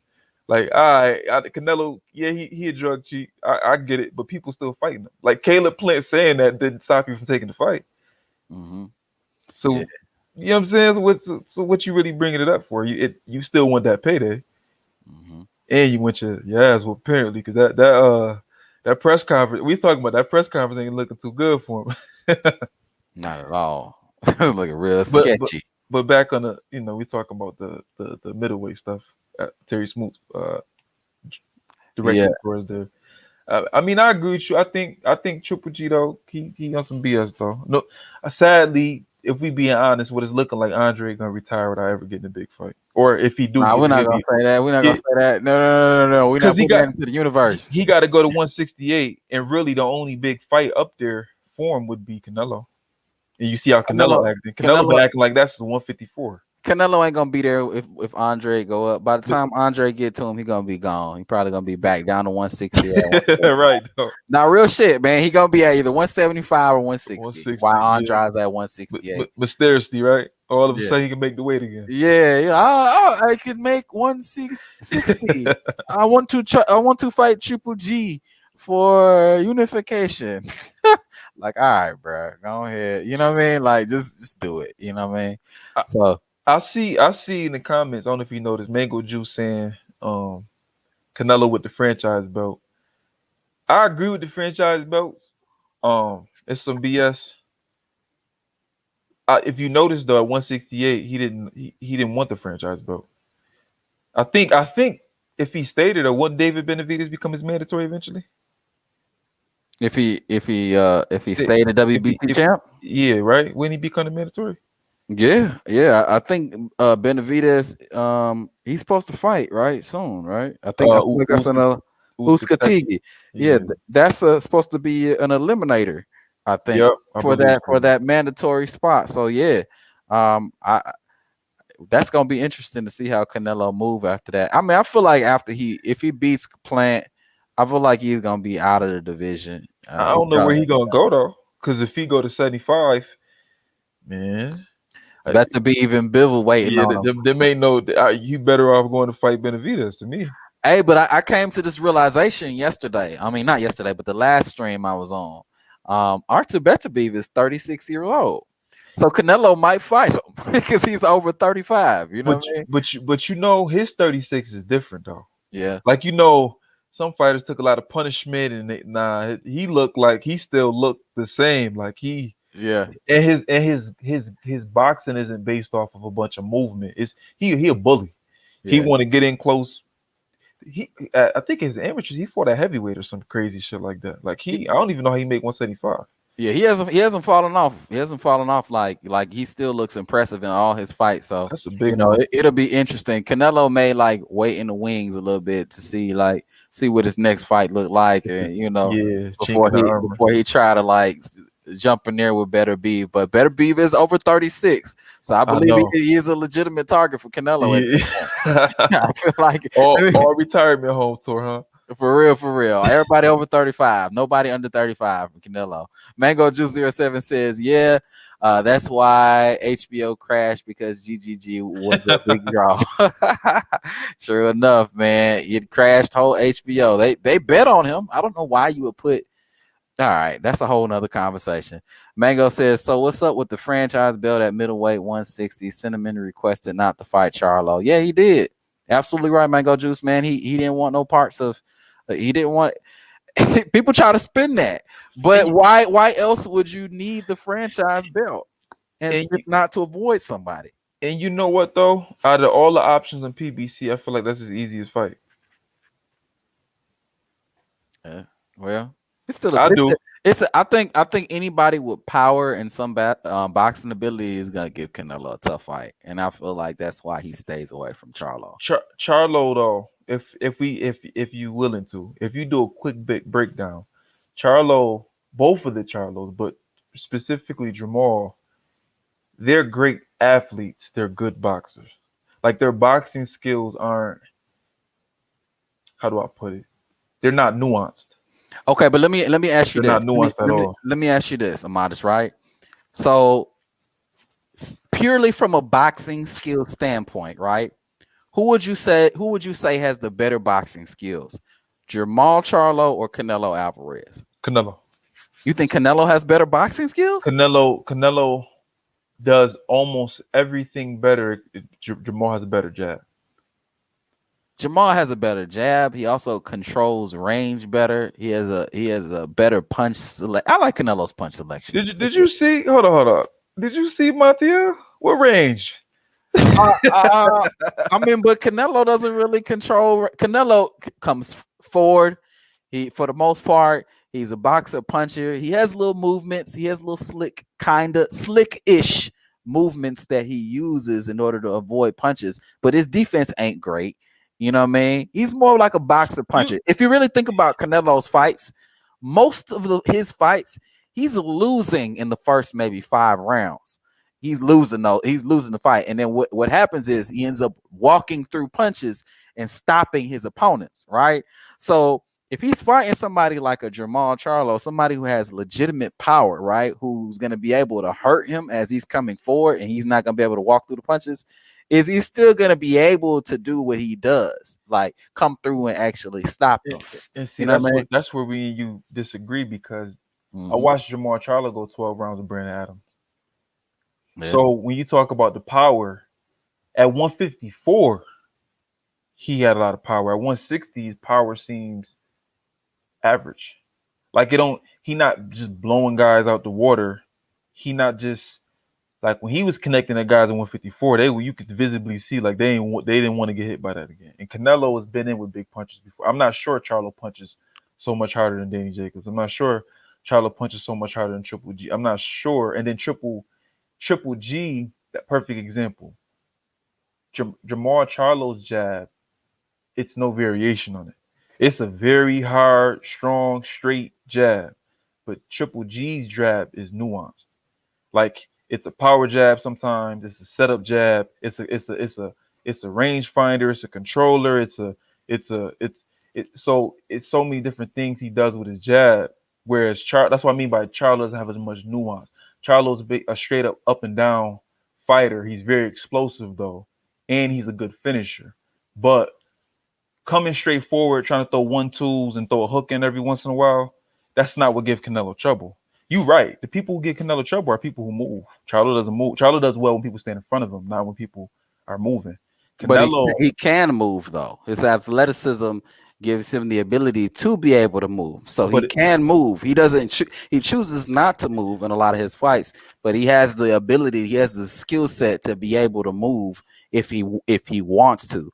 And I think that's the type of thing that would give Canelo problems. So he can move, and even though he doesn't, I'm not saying that Charlo has Julian Jackson power or anything like that, but I'm saying that he has the type of power that Canelo's not going to be able to just walk through his punches like he does against people like Billy Joe Saunders, Caleb Plant, and the people that he's been fighting lately. I disagree. I watched him walk through Triple G. So when you like, even if you saying you feel like Charlo punches harder than Triple G, that's fine, but it ain't by much. And then what Canelo does, when you say his defense isn't as good, this is a lot of people thought he lost to Triple G. Remember that. Don't forget that too. No, I do too. That was a very tough fight for Canelo. Both of them. It was a very tough fight though because Triple G's he's a medalist too. Yeah, but what I'm saying is he's a very skilled. Him and Charlo don't fight the same. Like Triple G, as much slack people give Triple G, if you actually study him, he's a very, very skilled fighter. Like what he does is it's hard to be duplicated by other because it's not eye catching. Like both of the Charlos, they're eye catching, explosive, it's fast twitches. Triple G does some very impressive things in that ring. Right, but that's what I mean though. So like if you couple the boxing ability along with some good power, that's gonna give Canelo a tough fight. I'm not saying that Charlo beats him or anything like that per se, but I'm saying it's a tough fight for Canelo because Jamal Charlo has legit power to be able to keep him off. If you look at the people who Canelo walks through, there are always people who don't really have power. There are always people who might be okay, boxing skill wise, but they don't have the power to be able to keep Canelo off of them. So he ends up walking through their punches, walking them down, and then stopping them late. But he's not gonna necessarily be able to do that with Jamal Charlo. And the same thing with Triple G. Those fights went 12 rounds because Canelo had to be very selective about. He had to pick his spots. He might have looked like everything was okay as he was taking those punches, but he very much respected Triple G as far as like not walking in or coming in all like crazy or willy-nilly against Triple G, because he very much could have got knocked out or hurt or stopped in any one of those fights. I agree. And in the second fight, I think is the Canelo we see now. In the second fight is when he changed up, became a front foot pressure fighter, pretty much a pressure fighter, boxer, puncher / pressure fighter now, because he's pressuring everybody. And so I don't know if you ever picked it. See, if any Charlo fans in here, don't send this video over to them. The Charlos don't like body punching, and what does Canelo do very well? If you notice, when they get hit to the butt, they don't react well. That if we break that, I'll bet you. I don't know if you're a gambling man. I would bet you Charlo ain't gonna be in good shape in that fight. But if that fight goes to later rounds, Charlo ain't gonna be in good shape. He struggled to make weight too. Let Canelo get to that body, and we gonna see a lot of shocked faces down in Houston. Because when you talk about that's why I don't view Charlo's boxing skills on the level of a Canelo or a Triple G or Andre. Where if Charlo beats Andre, it's by knockout. It's because he catches him with his shot. He's not gonna outbox any of them guys who has better boxing skill. Like Canelo, to me, I look at defense, I guess, differently than people. It's harder to get hit less coming forward. So Canelo rolls a lot of those punches by turning his face, by slight hip movement. Because we know Canelo ain't got no feet. His feet is bricks, so he ain't just slipping out of range with his feet mostly, but it's all head movement and hip movement. So when you actually look at punches landing clean, some do get through, but a lot of times his gloves, his elbows, his shoulder, he's rolling with the punch, which is why he's able to take the punch. He's very good defensively going forward for what he's doing. He's going forward. He's not, I don't want to say running, but he ain't just back footing all night or getting in and out. He's coming forward, being defensive, and then still landing hard shots. Man, I think Canelo will have an easier time fighting Charlo than he gonna have fighting Plant. Based off the style, Charlo is not gonna do anything that Canelo wouldn't have seen already. Like Plant at least is a mover, and we both know moving gives Canelo hell. Like if anything, but Plant feet is slow. Like he doesn't move his feet fast enough to be able to give Canelo real problems. I don't think so. You think Plant's slow? I wouldn't say. I think he's faster than Charlo with feet. I don't think he's faster. Charlo doesn't have good. Charlo doesn't have. I hear what you're saying. He can move because he's an athlete. He doesn't have good feet though to move around the ring. I think the thing about Charlo for the most part is he plants, because he's trying to get so much power into his shots. He plants his feet a lot of times when he punches, so he doesn't move a lot. But he can move though, and he can fight off of his back foot, which is something I'm not so sure about with Caleb Plant. He can fight off his back foot too. I think if Caleb Plant had power, if he had legit power, then he would be a problem for Canelo. I don't think Canelo would even be fighting him right now. But because Plant doesn't have power and Canelo will be able to walk him down and run and walk through his shots and get to him, I think that because of that, Canelo is going to be able to win that fight. But the only thing I'm saying is with Charlo, he's not necessarily going to be able to. I think the Charlo fight is a tougher fight for Canelo than Plant is, simply just for the power. You got to keep Canelo. Canelo got a Hercules chin, man. So you got to be able to like put a dent in it somehow. I don't see all this. I just don't see it. I don't see it at 160. You going 12 rounds with Brandon Adams. I forgot the Irish dude he fought. Like some of the Matt Korobov was giving them hell. Like I hear you, but 160 version of that power ain't look so dominant. And then even with that fight, we talking about the level of competition. You don't fight them dudes and then think you about to jump in with Canelo or Andre or Triple G. Like they don't get you ready for them fighters. That's true, but I mean, right now, who's fighting somebody who's gonna be able to get them ready for Canelo right now? Nobody, because nobody's fighting each other. Even Caleb Yeah, playing. Why he ain't fight David Benavidez? I mean, because he's he gonna get smoked. right? So I mean, these dudes are they're just going along and they just getting along, meanwhile, you finally get a fight and it's a huge step up in competition. So now you have a oh shit moment, right? Because you gotta Right. perform better than you ever have in the past, and it's a lot of times it don't work out favorably. But to add to what I was saying before, like Jamal Charlo, like um to me, like it's just a Caleb Plant is just gonna have a tough time, man. He just is. He gonna have a tough time, bro. And he's not like. And here's the reason why I say like it's gonna be a much easier fight. Because to me, in order to beat Canelo, you need boxing skills and you need power, right? And you need both of them. And Caleb only has one. You know, Charlo has both. You can say that Caleb Plant is a better boxer, but the thing is, he's not the level of boxer that can succeed without power. He's not an Andre skilled level fighter or a Floyd skilled level fighter or Terence skilled level fighter where he can fight his way to a 12 round unanimous Decision. decision. You Yeah. know what I mean? So if you can't fight, if you can't expertly box your way to a 12 round unanimous decision, then you probably gonna lose to Canelo, whether it be by stoppage or even if it does go to decision, you probably gonna lose anyway because it's gonna be a close fight and you probably gonna get robbed. Not robbed, but Nah, you it's right. gonna be a When you fight Canelo Canelo, you decision. down 3 rounds. You're Now right. you right. But you What? just to be consistent though. The other day when I was on talking, and me, you, and I think you said our Genesis name, we was all talking. Yeah, I'm gonna yeah. keep the same energy. I can't say that Plant is a better. He looks like a better, like more slick and skilled, better fighter or more skilled fighter than Charlo. But I'm gonna keep the same energy. I've seen Charlo win with better competition and still look good at 154. But either way, where Plant was fighting Fagan Boots and Mike Lee and literally the Subway guy, like he literally was working this. Like so, you look. That was my point the other day. You look good against those guys, but you don't look good against. Well, we haven't seen you in with the top level guy. Do you look the same?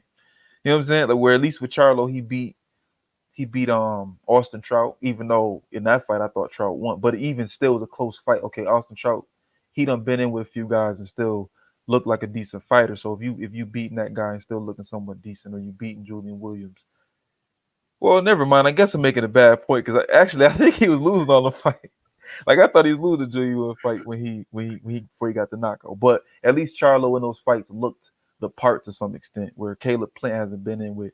He has never been in a 50-50 fight where he got to prove that he still got them skills. Never. For the most part, this dude is a pretty new champion. He just kind of came up on the belt because the guys at that division all left. You know what I'm Yeah, saying? Bobby Andre Jack Ward, moved up. Yep. Bottle Jack, Carl Hmm. Froch, those guys, even George Groves, like all those guys. And what's the other guy? James DeGale. I hated that guy. All those guys are out of the division. It's a bunch of new guys there, And So and even because you was giving me pushback. That was my point about Billy Joe Saunders. Well, if you think Plant better than Saunders, it got to be by eye test. Because again, you might not think much of Eubank or Andy Lee or what's my man David Lemieux or all these different guys, but they're better fighters than what Charlo fought. They're better fighters than what Plant fought. So and he beat them and looked good beating them. So then if they're better than where's the proof that they're better than Billy Joe? That's just my point. Like, okay, we giving our anecdote. We which is right, which is fair to give our opinions what we see. But my point is, well, what level of competition are we seeing that against? So if you don't think much of them guys, that's fine. But they better than the guys you're saying are better for. It's like a weird thing where how do we properly judge, how good a guy is if he ain't fought nobody. well, Oh man, it's ways, it's ways. You know, we ain't gonna go back into that. Let's read some of these. Let's read some of these comments. Let's read some of these comments. And also too, I remember last time we were talking about elite fighters and things Yep. like that too. Yeah. Yep. Right? That's what you meant. You were thinking about too, Yeah. right? Yeah. Yeah, you could be an elite fighter And not fight nobody. and not fight nobody. Oh man. Elite is your skill set. That's what elite is. Okay, we got Mango Juice 07 to join us on the stream. I think Terry Smoot's gone. I think they had something going on. But come through, Mango Juice. What you got going on, fam? What you got going on? What's How you up, doing? bro? How you doing, man?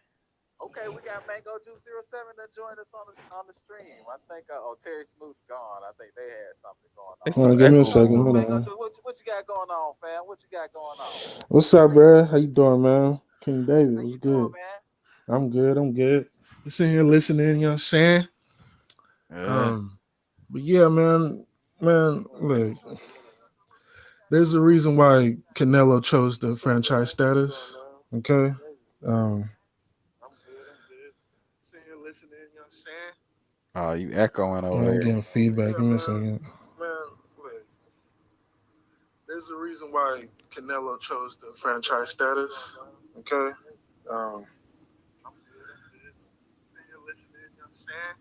Oh, you echoing over I'm there. getting feedback. Okay. Some technical difficulties. You know, I know all about that. You know what I'm saying? I know all about technical difficulties. You know what I mean? Shit, all the technical. Go ahead. How do you? This is how I view. I feel like Canelo is always playing chess, not checkers. This is what I mean by the franchise belt. Mm-hmm. Because if you remember, he didn't want the WBC belt. Period. I don't know. I forgot what happened with it. It was something after the Cotto fight where he didn't. He dropped the belt. Like he didn't want nothing to do with them, and then they basically they created. Remember, they created the belt for Canelo. So for him to take the belt. But it has something to do with him not wanting the belt. He wasn't gonna fight for their belt no more, none of that. You know, WBC. They the most corrupt, they the greediest ones. So they found a way to make sure Canelo hold one of their titles. I feel like with that franchise, I don't think it had anything to do with remember you were saying with Charlo. But if I remember correctly, what wasn't it originally about Triple G? Like him, it was him and Cotto. One of them didn't want to fight Triple G if they won the belt, right? Isn't that when it all started with the franchise stuff? What you mean, like when he was trying to fight Triple G? Is that what you mean? Remember at first Triple G wanted to fight Canelo and Canelo didn't want to fight him. Right. So him and Cotto and Canelo fought. And that was around the time the issue happened with the WBC. Isn't that when they created the franchise belt after that? For Canelo, because he didn't want their belt no more. It was something about he wouldn't fight for their sanctioned body no more, or something like that. It was about around that time. Yeah. It was about around that time what you talking about. So when he got the belt at 68, I personally feel he wouldn't have fought David Benavidez right away. I feel like he would have been the last person, like how Plant's the last person. I feel like David Benavidez would have been the last fight. He probably would have went the same route. But I don't think that Canelo would have ducked David Benavidez, or even if Charlo had the belt at 68. Okay, well, if he wouldn't have ducked him, let me ask you this: why do you think Canelo said that he will not fight Mexicans anymore? Because he capping. Because all fighters say stuff that they didn't later go back on. Just like Bud didn't want to fight Porter. That was his man. And then you offer him $6 million, and all of a sudden, well, you know, I don't. Canelo, that'd be his toughest fight for sure, though. Out of the 68 champions, because David Benavidez, I don't know how he make 168. That's a big boy. It's a big boy. And he don't stop punching at all. But he punch too. What I will say though is that Canelo, to me, when I watch Canelo fight, his greatest attribute is his body punching. That's a lot of body to go punch on David Benavidez. And I'm always concerned about a fighter when I don't see him in fights, and I can't remember when he got punched to the body and took a good body shot.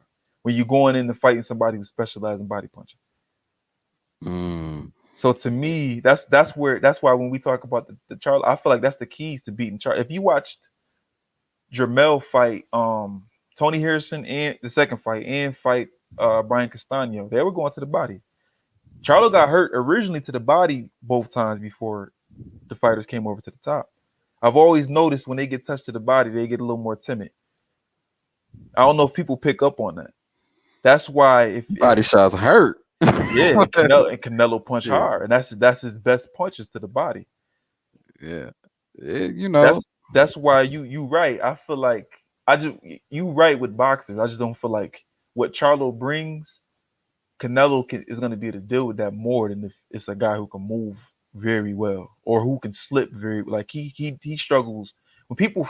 Charlo's going to be right in front of him. Basically, what I'm saying. If you're gonna be right in front of Canelo, well, that's his wheelhouse. He don't have to move. He can stand in front of you, catch a shot, and counter. And he's a better counter puncher than most of the guys he's fighting too. I agree with you to an extent because here's what I'm saying. Like to me, Demetrius Andrade beats Canelo. He's too. able to outmaneuver him. He's able to outbox him. He's able to give him angles. He's just able to do more than Canelo is able to keep up with. Period. But that said, Caleb Plant doesn't possess that level of skill. You know, he's not going to be able to do anything close to what Andre would be able to do in that kind of fight. So because he can't do that, it's going to be very tough for him to win, you know. But on the other hand, for me, Charlo, he can't do that either. You know, like they both can't do that. And that's what it takes to beat. That's one of the ways that you can beat Canelo. But with Charlo, he's not as skillful as Caleb Plant, but he can do a little bit of what Caleb Plant can do and Andre can do, but he has power at the same time too. So that like even Triple G, it doesn't have good boxing ability or good boxing. I wouldn't call him a great he fights very good coming forward, but Triple G can't fight off his back foot. He doesn't move around. He doesn't do any of that stuff. He boxed off his back foot. No, it was against David Lemieux, but I mean, we saw what Billy Joe Saunders did to David Lemieux, right? So that's not a really great display of, you know, boxing skills per se. But like I'm just saying, like for me, Jermall Charlo has some of the elements that would give Canelo like real trouble. I'm not saying he beats Canelo. I'm just saying it's a tough fight. Probably even similar to a Triple G kind of fight where it's probably debatable as to who won the fight, who lost. You know, it might even be one of those Canelo decisions. I was with you until you said that type of close. I think it'd be a clear competitive decision if that makes sense. Mm-hmm. Like some of the rounds are very competitive, but Canelo won the round. Like I don't know. I don't view Jermell. I don't rate him. Like I see why you think Andre would give Canelo problems. Andre is a 6'1" southpaw, and he fights negative. If you get what I mean, like Andre just do what the fuck he want to do. It don't matter if the fight pretty, ugly. He gonna do what the fuck he want to do. Score his points. If he get a chance to hurt you, he gonna hurt you. If not, then he gonna cruise and just jab the shit out you. Hit you with an uppercut here and there. Like that's why people don't want to fight him. He's a very negative fighter. Like he more skilled than you, and he won't do what you want him to do. Like he gonna just do what the fuck he want. If it's boring, if he got a hold, it don't matter. Andre gonna do what he got to do. You're not gonna stop him. You know exactly. You gotta try to knock him out, basically. All right, let me read some comments. I got some comments building up here, man. Mango Juice 07 says, "So what? No comparison from Floyd to Cinnamon." I agree with that, Mango. He also says, "So Cinnamon, KO, Jacobs, and Triple G," is what he said, and then he puts, "Cinnamon loves the needles. He loves the Mexican meat, right?" Yeah, he do. That whole camp do, boy. I kind of want to play that clip with Billy Joe Saunders and Canelo. Hold on, let me find that real quick, man.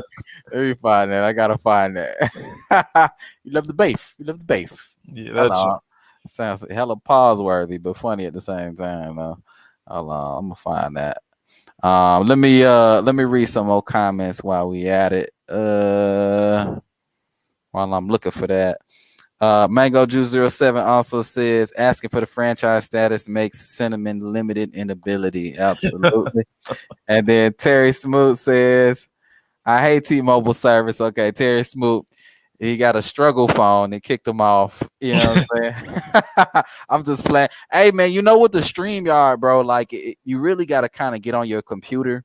Like you can try from the mobile devices, but I've had my experiences doing the mobile devices like my iPad and my phone, and it's just not as good. You like it kind of messes up. So you may want to consider like just if you want to get back on at any point, because we're gonna be rocking out probably for a little while longer.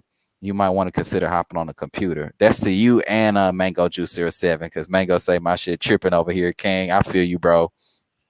Terry said salute to Maz. I enjoyed the conversation. So he enjoys the dialogue, man. Some good boxing talk over here, man. Some good boxing talk, man. You know, that's what we do, man. We over here, we talk boxing. I'm gonna find that clip real quick, man, because nothing would make me happier. Where is that? I really wish though. I don't know how you feel about that. I'm okay with fighters losing purses. I'm okay with fighters not being getting suspended more severely for cheating. Like I'm just that's why everybody keep. Well, let me not. Last time I said that, people got offended. So that's why the cheating is so frequent, because it ain't really no penalty for it. Canelo became, if you think about it, he became bigger after he got caught cheating. Yeah. Well, I mean, it ain't no penalty for it, essentially. Yeah, you're right. You're right. You're right. Okay, I think I found it. Hold on. Here you go, right here. Here you go, right here. Share. We got going on screen share.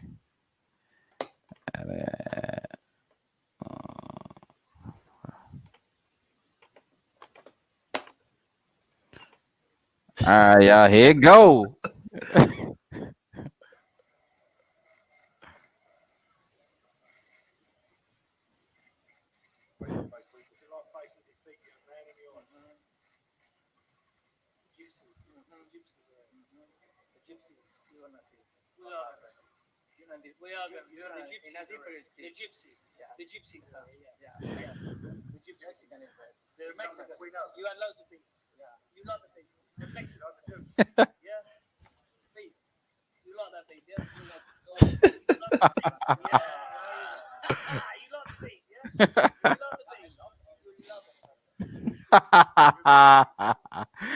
Oh man, you gotta love that, bro. You gotta love that. What, Nito? He did not appreciate that. That's gonna be a regular thing going forward now. Like any person Canelo fights at this point, they're gonna be bringing up Mexican beef. It's like it's gonna happen now.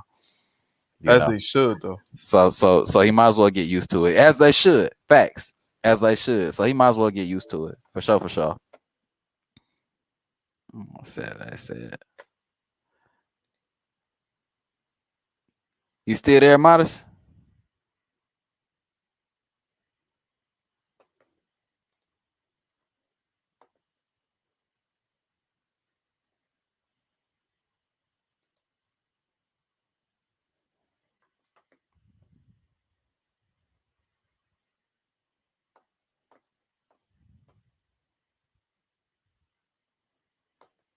Y'all still hear me? Let me make sure y'all can still hear me. God damn.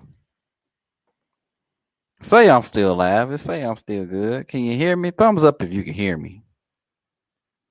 Thumbs up if you can hear me.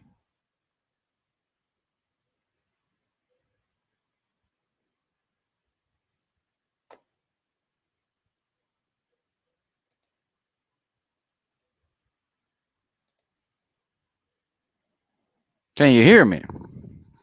Look like I lost a Modest. You know what I'm saying? I done lost a Modest. Let me just Oh,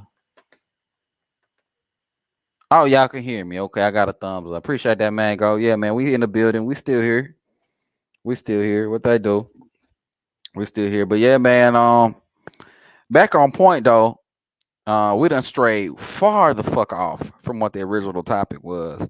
But the original topic was, you know, Talking about Terence Crawford versus Shawn Porter.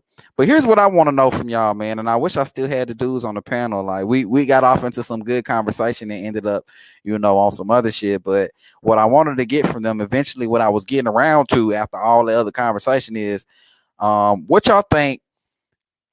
When do y'all feel like Earl Spence versus Terence Crawford happens at this point? And do you still believe it actually happens at this particular point in time? That's what I want to know. Do y'all still believe that Terence Crawford versus Earl Spence happens? If so, when do y'all believe it'll happen? You know what I'm saying? When do y'all believe it'll happen? What do y'all think Earl next move is? That's what I want to know too. You know? When do y'all think Earl next move is? I mean, I guess he could fight Dennis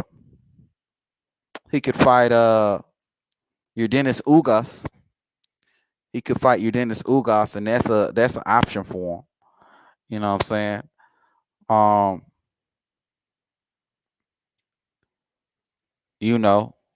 That's pretty much his only option in my eyes. You know what I mean? But I want to hear from y'all what y'all think, man. Mango Juice 07 say Earl versus Bud summer of 2022. That's mighty ambitious. Mango Juice. 20 or 22. I mean, summer of 2022. That's right around the goddamn corner, man. That's next year. That's like, man, 6 months from now. I mean, I hope that's what it is, man, but I ain't about to hold my goddamn bro. I would hope that Earl Spence I feel like Earl Spence right now, right? I feel like Earl Spence, hopefully this whole situation with the eye has forced him to see his own mortality. Right? And when I say mortality, I don't mean that in a way where like he's gonna die, like physically, but his mortality as far as like his career. You know what I'm saying? Like his career, like you're not promised to fight another 2 and 3 years. You know? In boxing, you can get an injury and you can't fucking fight no more. You know what I mean? And it happens just like that. Like Sugar Ray Leonard, years ago, he had the same kind of detached retina problem, and he couldn't fight after that. Now we got new modern sciences and things like that will help with those kind of things that kind of get him back on the right track. Maybe he can get the titanium thing like Kell Brook. I don't think it's the eye socket. It's more like the detached retina thing. But like, I hope that Earl Spence like has taken time to really reflect on what the fuck is going on with his career. And I hope like he's seeing things for the way it actually is. Like, hey man, like tomorrow ain't promised. Like tomorrow ain't promised. Like I'm not promised a career after this. You know? I need to fight these guys now. The guys that everybody want to see me fight, I need to fight these guys now. I hope that's how Earl Spence is thinking about things right now. You know? I hope I hope all that ego and all that dumb shit that was on Earl's mind prior, I hope all that shit has finally like left his mind. You know what I mean? And he's on some real shit at this point. You know? And he's thinking, nah, all the things that I want to do in my career, I need to do them now. I got a detached retina. If I was a fighter in the 60s or the 70s, I would have been done. I can get hurt or I can get injured and never fight again. I hope he's starting to really see the mortality of his career. And I hope that I do kind of want to see Earl get a tune-up. You know, maybe prior to a Terence Crawford fight, I do kind of want to see him in the ring with some. But if he's not taking no tune-up, if he's like fucking tune-ups, then jump in there with Terence Crawford. Go on and get that work, man. Don't play around with it. Go on and get that work. You know? Why waste time doing all these little things? Because again, tomorrow's not promised. As a boxer, you're not guaranteed to fight 5 and 6. You're not 5 years from now. You're not guaranteed to do all that. So all the big fights that are there right in front of you, you need to go ahead and get them shits up out the way. You're not only are you not guaranteed as far as your body to last that long, but you're not guaranteed fight wise. You could fuck around and lose to somebody that you're supposed to be. And that's what a lot of these dudes are learning right now. They learning that they could fuck around and lose, to these people. And then once you turn around and lose, and then you lose that opportunity to create the big fight that people want to see you in, then that fight goes further and further away. Do you guys remember Amir Khan versus Kell Brook? Do you remember how big that fight was? It was big, really more so in the UK. You know what I'm saying? But at one point, that fight was said to be one of the most, probably the biggest fight, one of the biggest fights at that time. Behind maybe like Mayweather versus Pacquiao. It was like Mayweather versus Pacquiao, and it was like Kell Brook versus Amir Khan. And at the time, Kell Brook was undefeated. Amir Khan had lost a few times, but I believe he had a belt. He was still a world champion. Okay. Amir Khan, when you spoke to Amir Khan and you asked Amir Khan about Kell Brook, Amir Khan would give these kind of inklings that he wants to fight Kell Brook, but he would save it as his little trump card or his little last ditch kind of thing at the end of his career, right? But what happened to Amir Khan? Amir Khan ended up getting beat multiple times, ended up getting slept multiple times, ended up losing multiple times, and ended up retiring before he ever saw Kell Brook. But the Kell Brook fight could have probably been the biggest fight of his career. Money-wise, country-wise, that would have been the biggest fight in the UK. But Amir Khan chose to forego that because he's sitting here waiting on an ideal opportunity, or waiting for this to happen or for that to happen, for things to line up perfectly so he can go ahead and jump in the ring with Kell Brook. But the fight ended up not happening, and we'll never know what the fuck, how much money would have been made. We never would have known what the result of that fight would have been, anything about that fight. Now, Amir Khan did pretty well. He made millions and millions of dollars, but I mean, who's to say that Amir Khan versus Kell Brook couldn't have generated $100 million? Because it was a big fight at the time in the UK. Not so much over here, but in the UK, that was one of the biggest fights there is.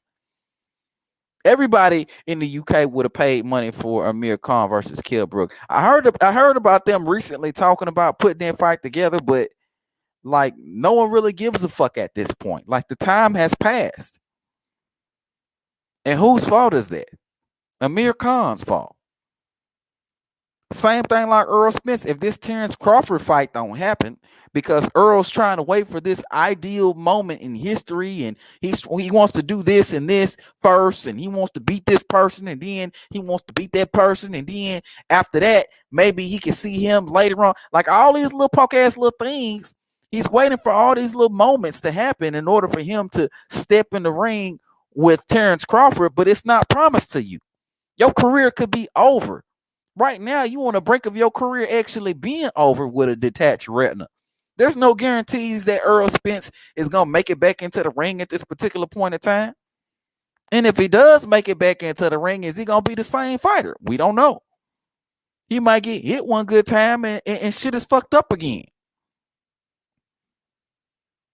Is Errol Spence guaranteed to remain undefeated prior to him seeing Terence Crawford, should he decide he wants to put Terence Crawford on the back burner?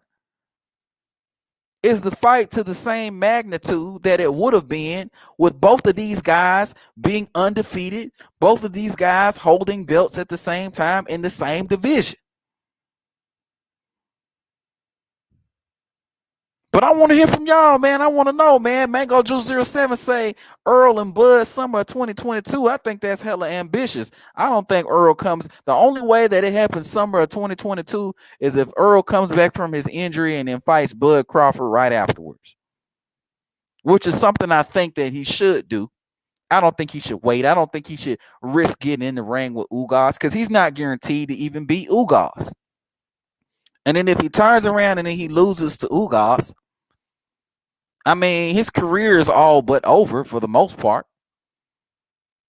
You know, the Terence Crawford versus Earl Spence fight is no longer a fight that everybody wants to see. Now maybe it's just some people that want to see it. It goes from everybody wanting to see it to now some people wanting to see it. Well, why can't we just make these fights when everybody want to see it? You know what I mean? Mango Juice 07 says Earl Spence should fight Ugas instead of Pacquiao. Yes, and there be only one undisputed left, Bud versus Porter. Yeah, if he could have fought Manny and Manny would have got the belt, everything would have worked out like how the plan was going. Or Manny would have got the WBA belt and Earl would have beat Manny for the belt, and Earl would have had 3 out of the 4 belts. And then we could have saw Earl and Terence at that particular point. You know, I assume that would have been the perfect scenario for Earl Spence, him having 3 belts in order to fight Terence Crawford. But this is what I mean. What I say, like, you waiting for this perfect moment in time in order to make this big fight happen, when in all actuality, 1, there's no perfect moment, but then 2, it's not guaranteed to you.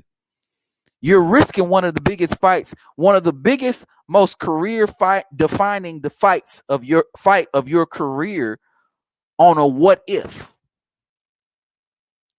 on a probably, you know what I'm saying? On a maybe. There's no guarantee that Earl Spence gets through Ugas. There's no guarantee that Earl Spence doesn't get injured. There's no guarantee that Terence Crawford gets through Shawn Porter. There's no guarantee that Terence Crawford doesn't get injured. There's no guarantee that any of these dudes make it to each other in a timely manner where we can see the fight happen at its peak perfection. You know what I'm saying? So that's what I mean. That's what I mean. You know what I'm saying? You know what I mean? Let me drop this link again. If anybody want to get on, you can get on. If not, I'm probably gonna end off on that note. You know what I'm saying? It's crazy. We be getting way like hella far away from the goddamn topic. You know what I mean? But you know, that's what happens when you talk boxing. You end up on some other shit. Oh. But I do want to hear y'all thoughts, man. I wish I could have like brought up this topic when I had both of Modest, Terry Smoot, and even you, Mango Juice 07. I wish I could have had you up here and, you know, all at the same time, and I could have got you guys' thoughts on that. You know what I mean? Because I want to know, like, you know, when this fight is going to happen, what Earl Spence is going to do next. You know, what y'all think. You know what I mean? Because sometimes some of y'all be right, you know what I'm saying? And I want to know why y'all think the way y'all do, and et cetera, and so on and so forth. You know what I mean? You know? But I'm going to give y'all a little bit of time to get back on here, you know? And I want to hear y'all thoughts on that, man. I want to hear y'all thoughts on that.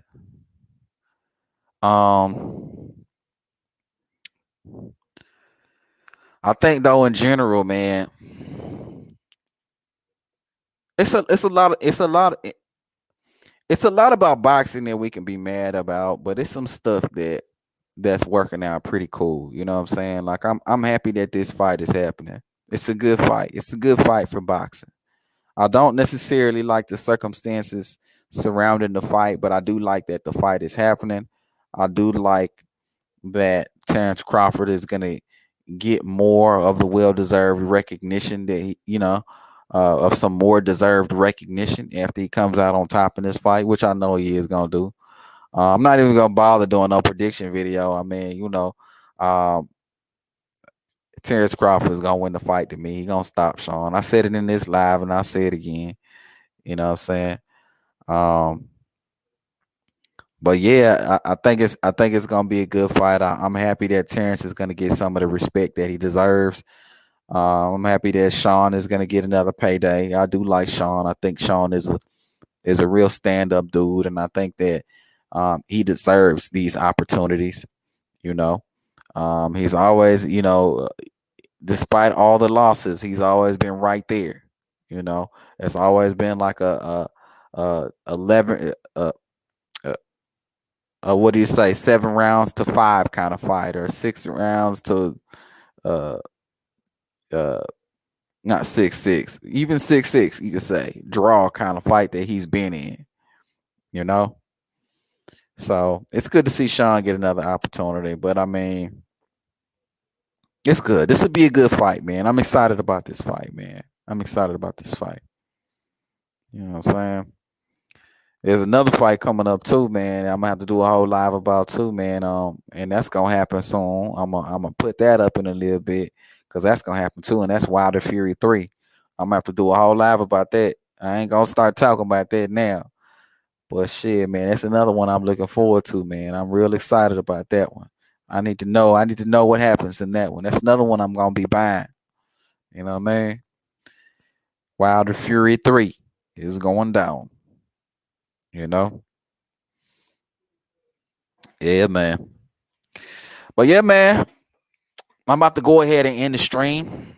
I just want to thank everybody for showing up, man. Look at here, man. If you're new to the channel, make sure you subscribe. You know what I'm saying? Make sure you like the stream. You know what I'm saying? That helps me continue to do what I do. You know what I mean? Yeah, man. Subscribe to the channel, like the video, all that good shit, man. Hold on, I got another comment. Hold on, Mango Juice 07 in the building. Say Earl may have a mandatory due whenever he gets back. Then after that, it's Miller time versus Bud. Hell yeah, with Ugas, he can wait. To hell with Ugas. He can wait. Man, I mean, I want to see somebody pick up that belt. I want to see some unification because now Ugas he's the legit WBA champ at this point. He's the undisputed WBA champ, you know. So now that he's the WBA champ, I need to see him in some of these fights. So if Earl's not gonna fight Terence next, then Ugas is who I would want to see him in the ring with, because Ugas has that WBA. I would actually prefer to see Terence get in there with Ugas. I heard they had actually some history in the amateurs, so you know maybe we could see Terence get in there with Ugas, and you know we could see Terence rock 2 belts, you know, and then Earl and Terence could meet. They could bring their 2 belts together and then fight for undisputed. I think that would be even doper than Earl having 3 belts and Terence having 1 belt. I think if Terence had 2 belts and Earl had 2 belts, I think that'd be poetic. You know what I'm saying? That'd be poetic. I know what you meant. Mango Juice. I meant to say the hell with Ugas. Ugas got a belt though, man. So we can't say that about Ugas, man. He got that WBA. He holding it down. He the legit champion now. Ain't no disputing. He didn't beat the champion emeritus. He's the guy now at the WBA. So, you know, I don't mind seeing Ugas in some of these fights, man. Whether Bud needs to fight him or whether Earl needs to fight him, somebody need to fight Ugas and get that belt. You know, or maybe Ugas beats him and ends up undisputed at the end of the day. We never know. You know what I'm saying? We're not gonna know till these motherfuckers fight. That's for sure. Mango also says, yeah, I heard that Ugas beat Bud in the amateurs. Yeah, man, he beat Bud in the amateurs, man. But you know, that's a different type of like setting. You know what I'm saying? You know, everybody get beat though, you know, in the amateurs. That's what makes the amateurs so pure. You know, you're not gonna find nobody undefeated in no damn amateurs. Not if you went far, not if you went all the way to the Olympics.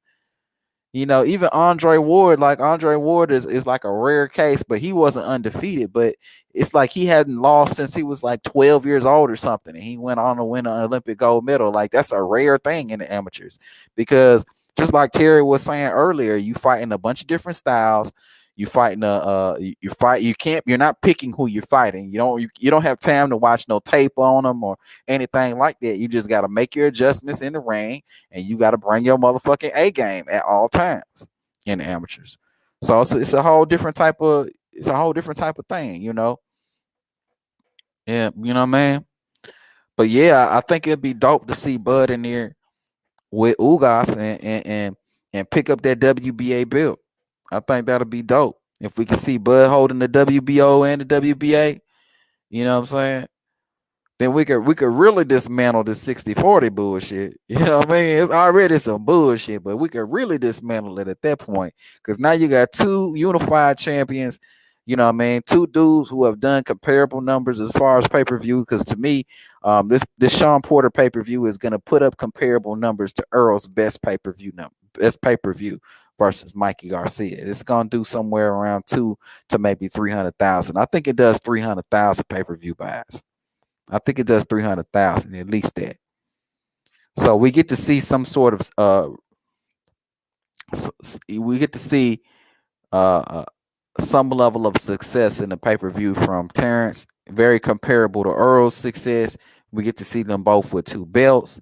I think that I think that really like comes together much better than Earl picking up 3 belts and you know what I mean, all this old silly shit. So he can make up excuses on, you know what I mean, why he don't want to fight Bud because Bud don't want to take 20% of the purse or whatever the fuck they want to talk about. You know what I mean? So, you know, I think that's what it is, man. You know what I mean? I think that's what it is. But back on point, dog. All in all, man, all in all, Shawn Porter versus Terence Crawford. Amazing fight. As the title says, this the fight y'all say y'all want. You know what I mean? This the fight y'all say y'all want. You know what I mean? So y'all say y'all wanted Bud to fight somebody who was credible. Y'all said y'all wanted him to do this. Y'all say I wanted to do that. He's doing it now. So for all the people out there who, who say Bud ain't fought nobody, who say this about Bud, say that about Bud, after this fight, I'm gonna need to hear a whole new tune about you, man. But I'm gonna go on in this stream, man. Yeah, man. If you're new to the channel, make sure you hit the like button. Make sure you subscribe to the channel, man. Let the peoples out there in the highways and the byways know we talk boxing, man. But until next time, man, I'm gonna holler at y'all. Peace.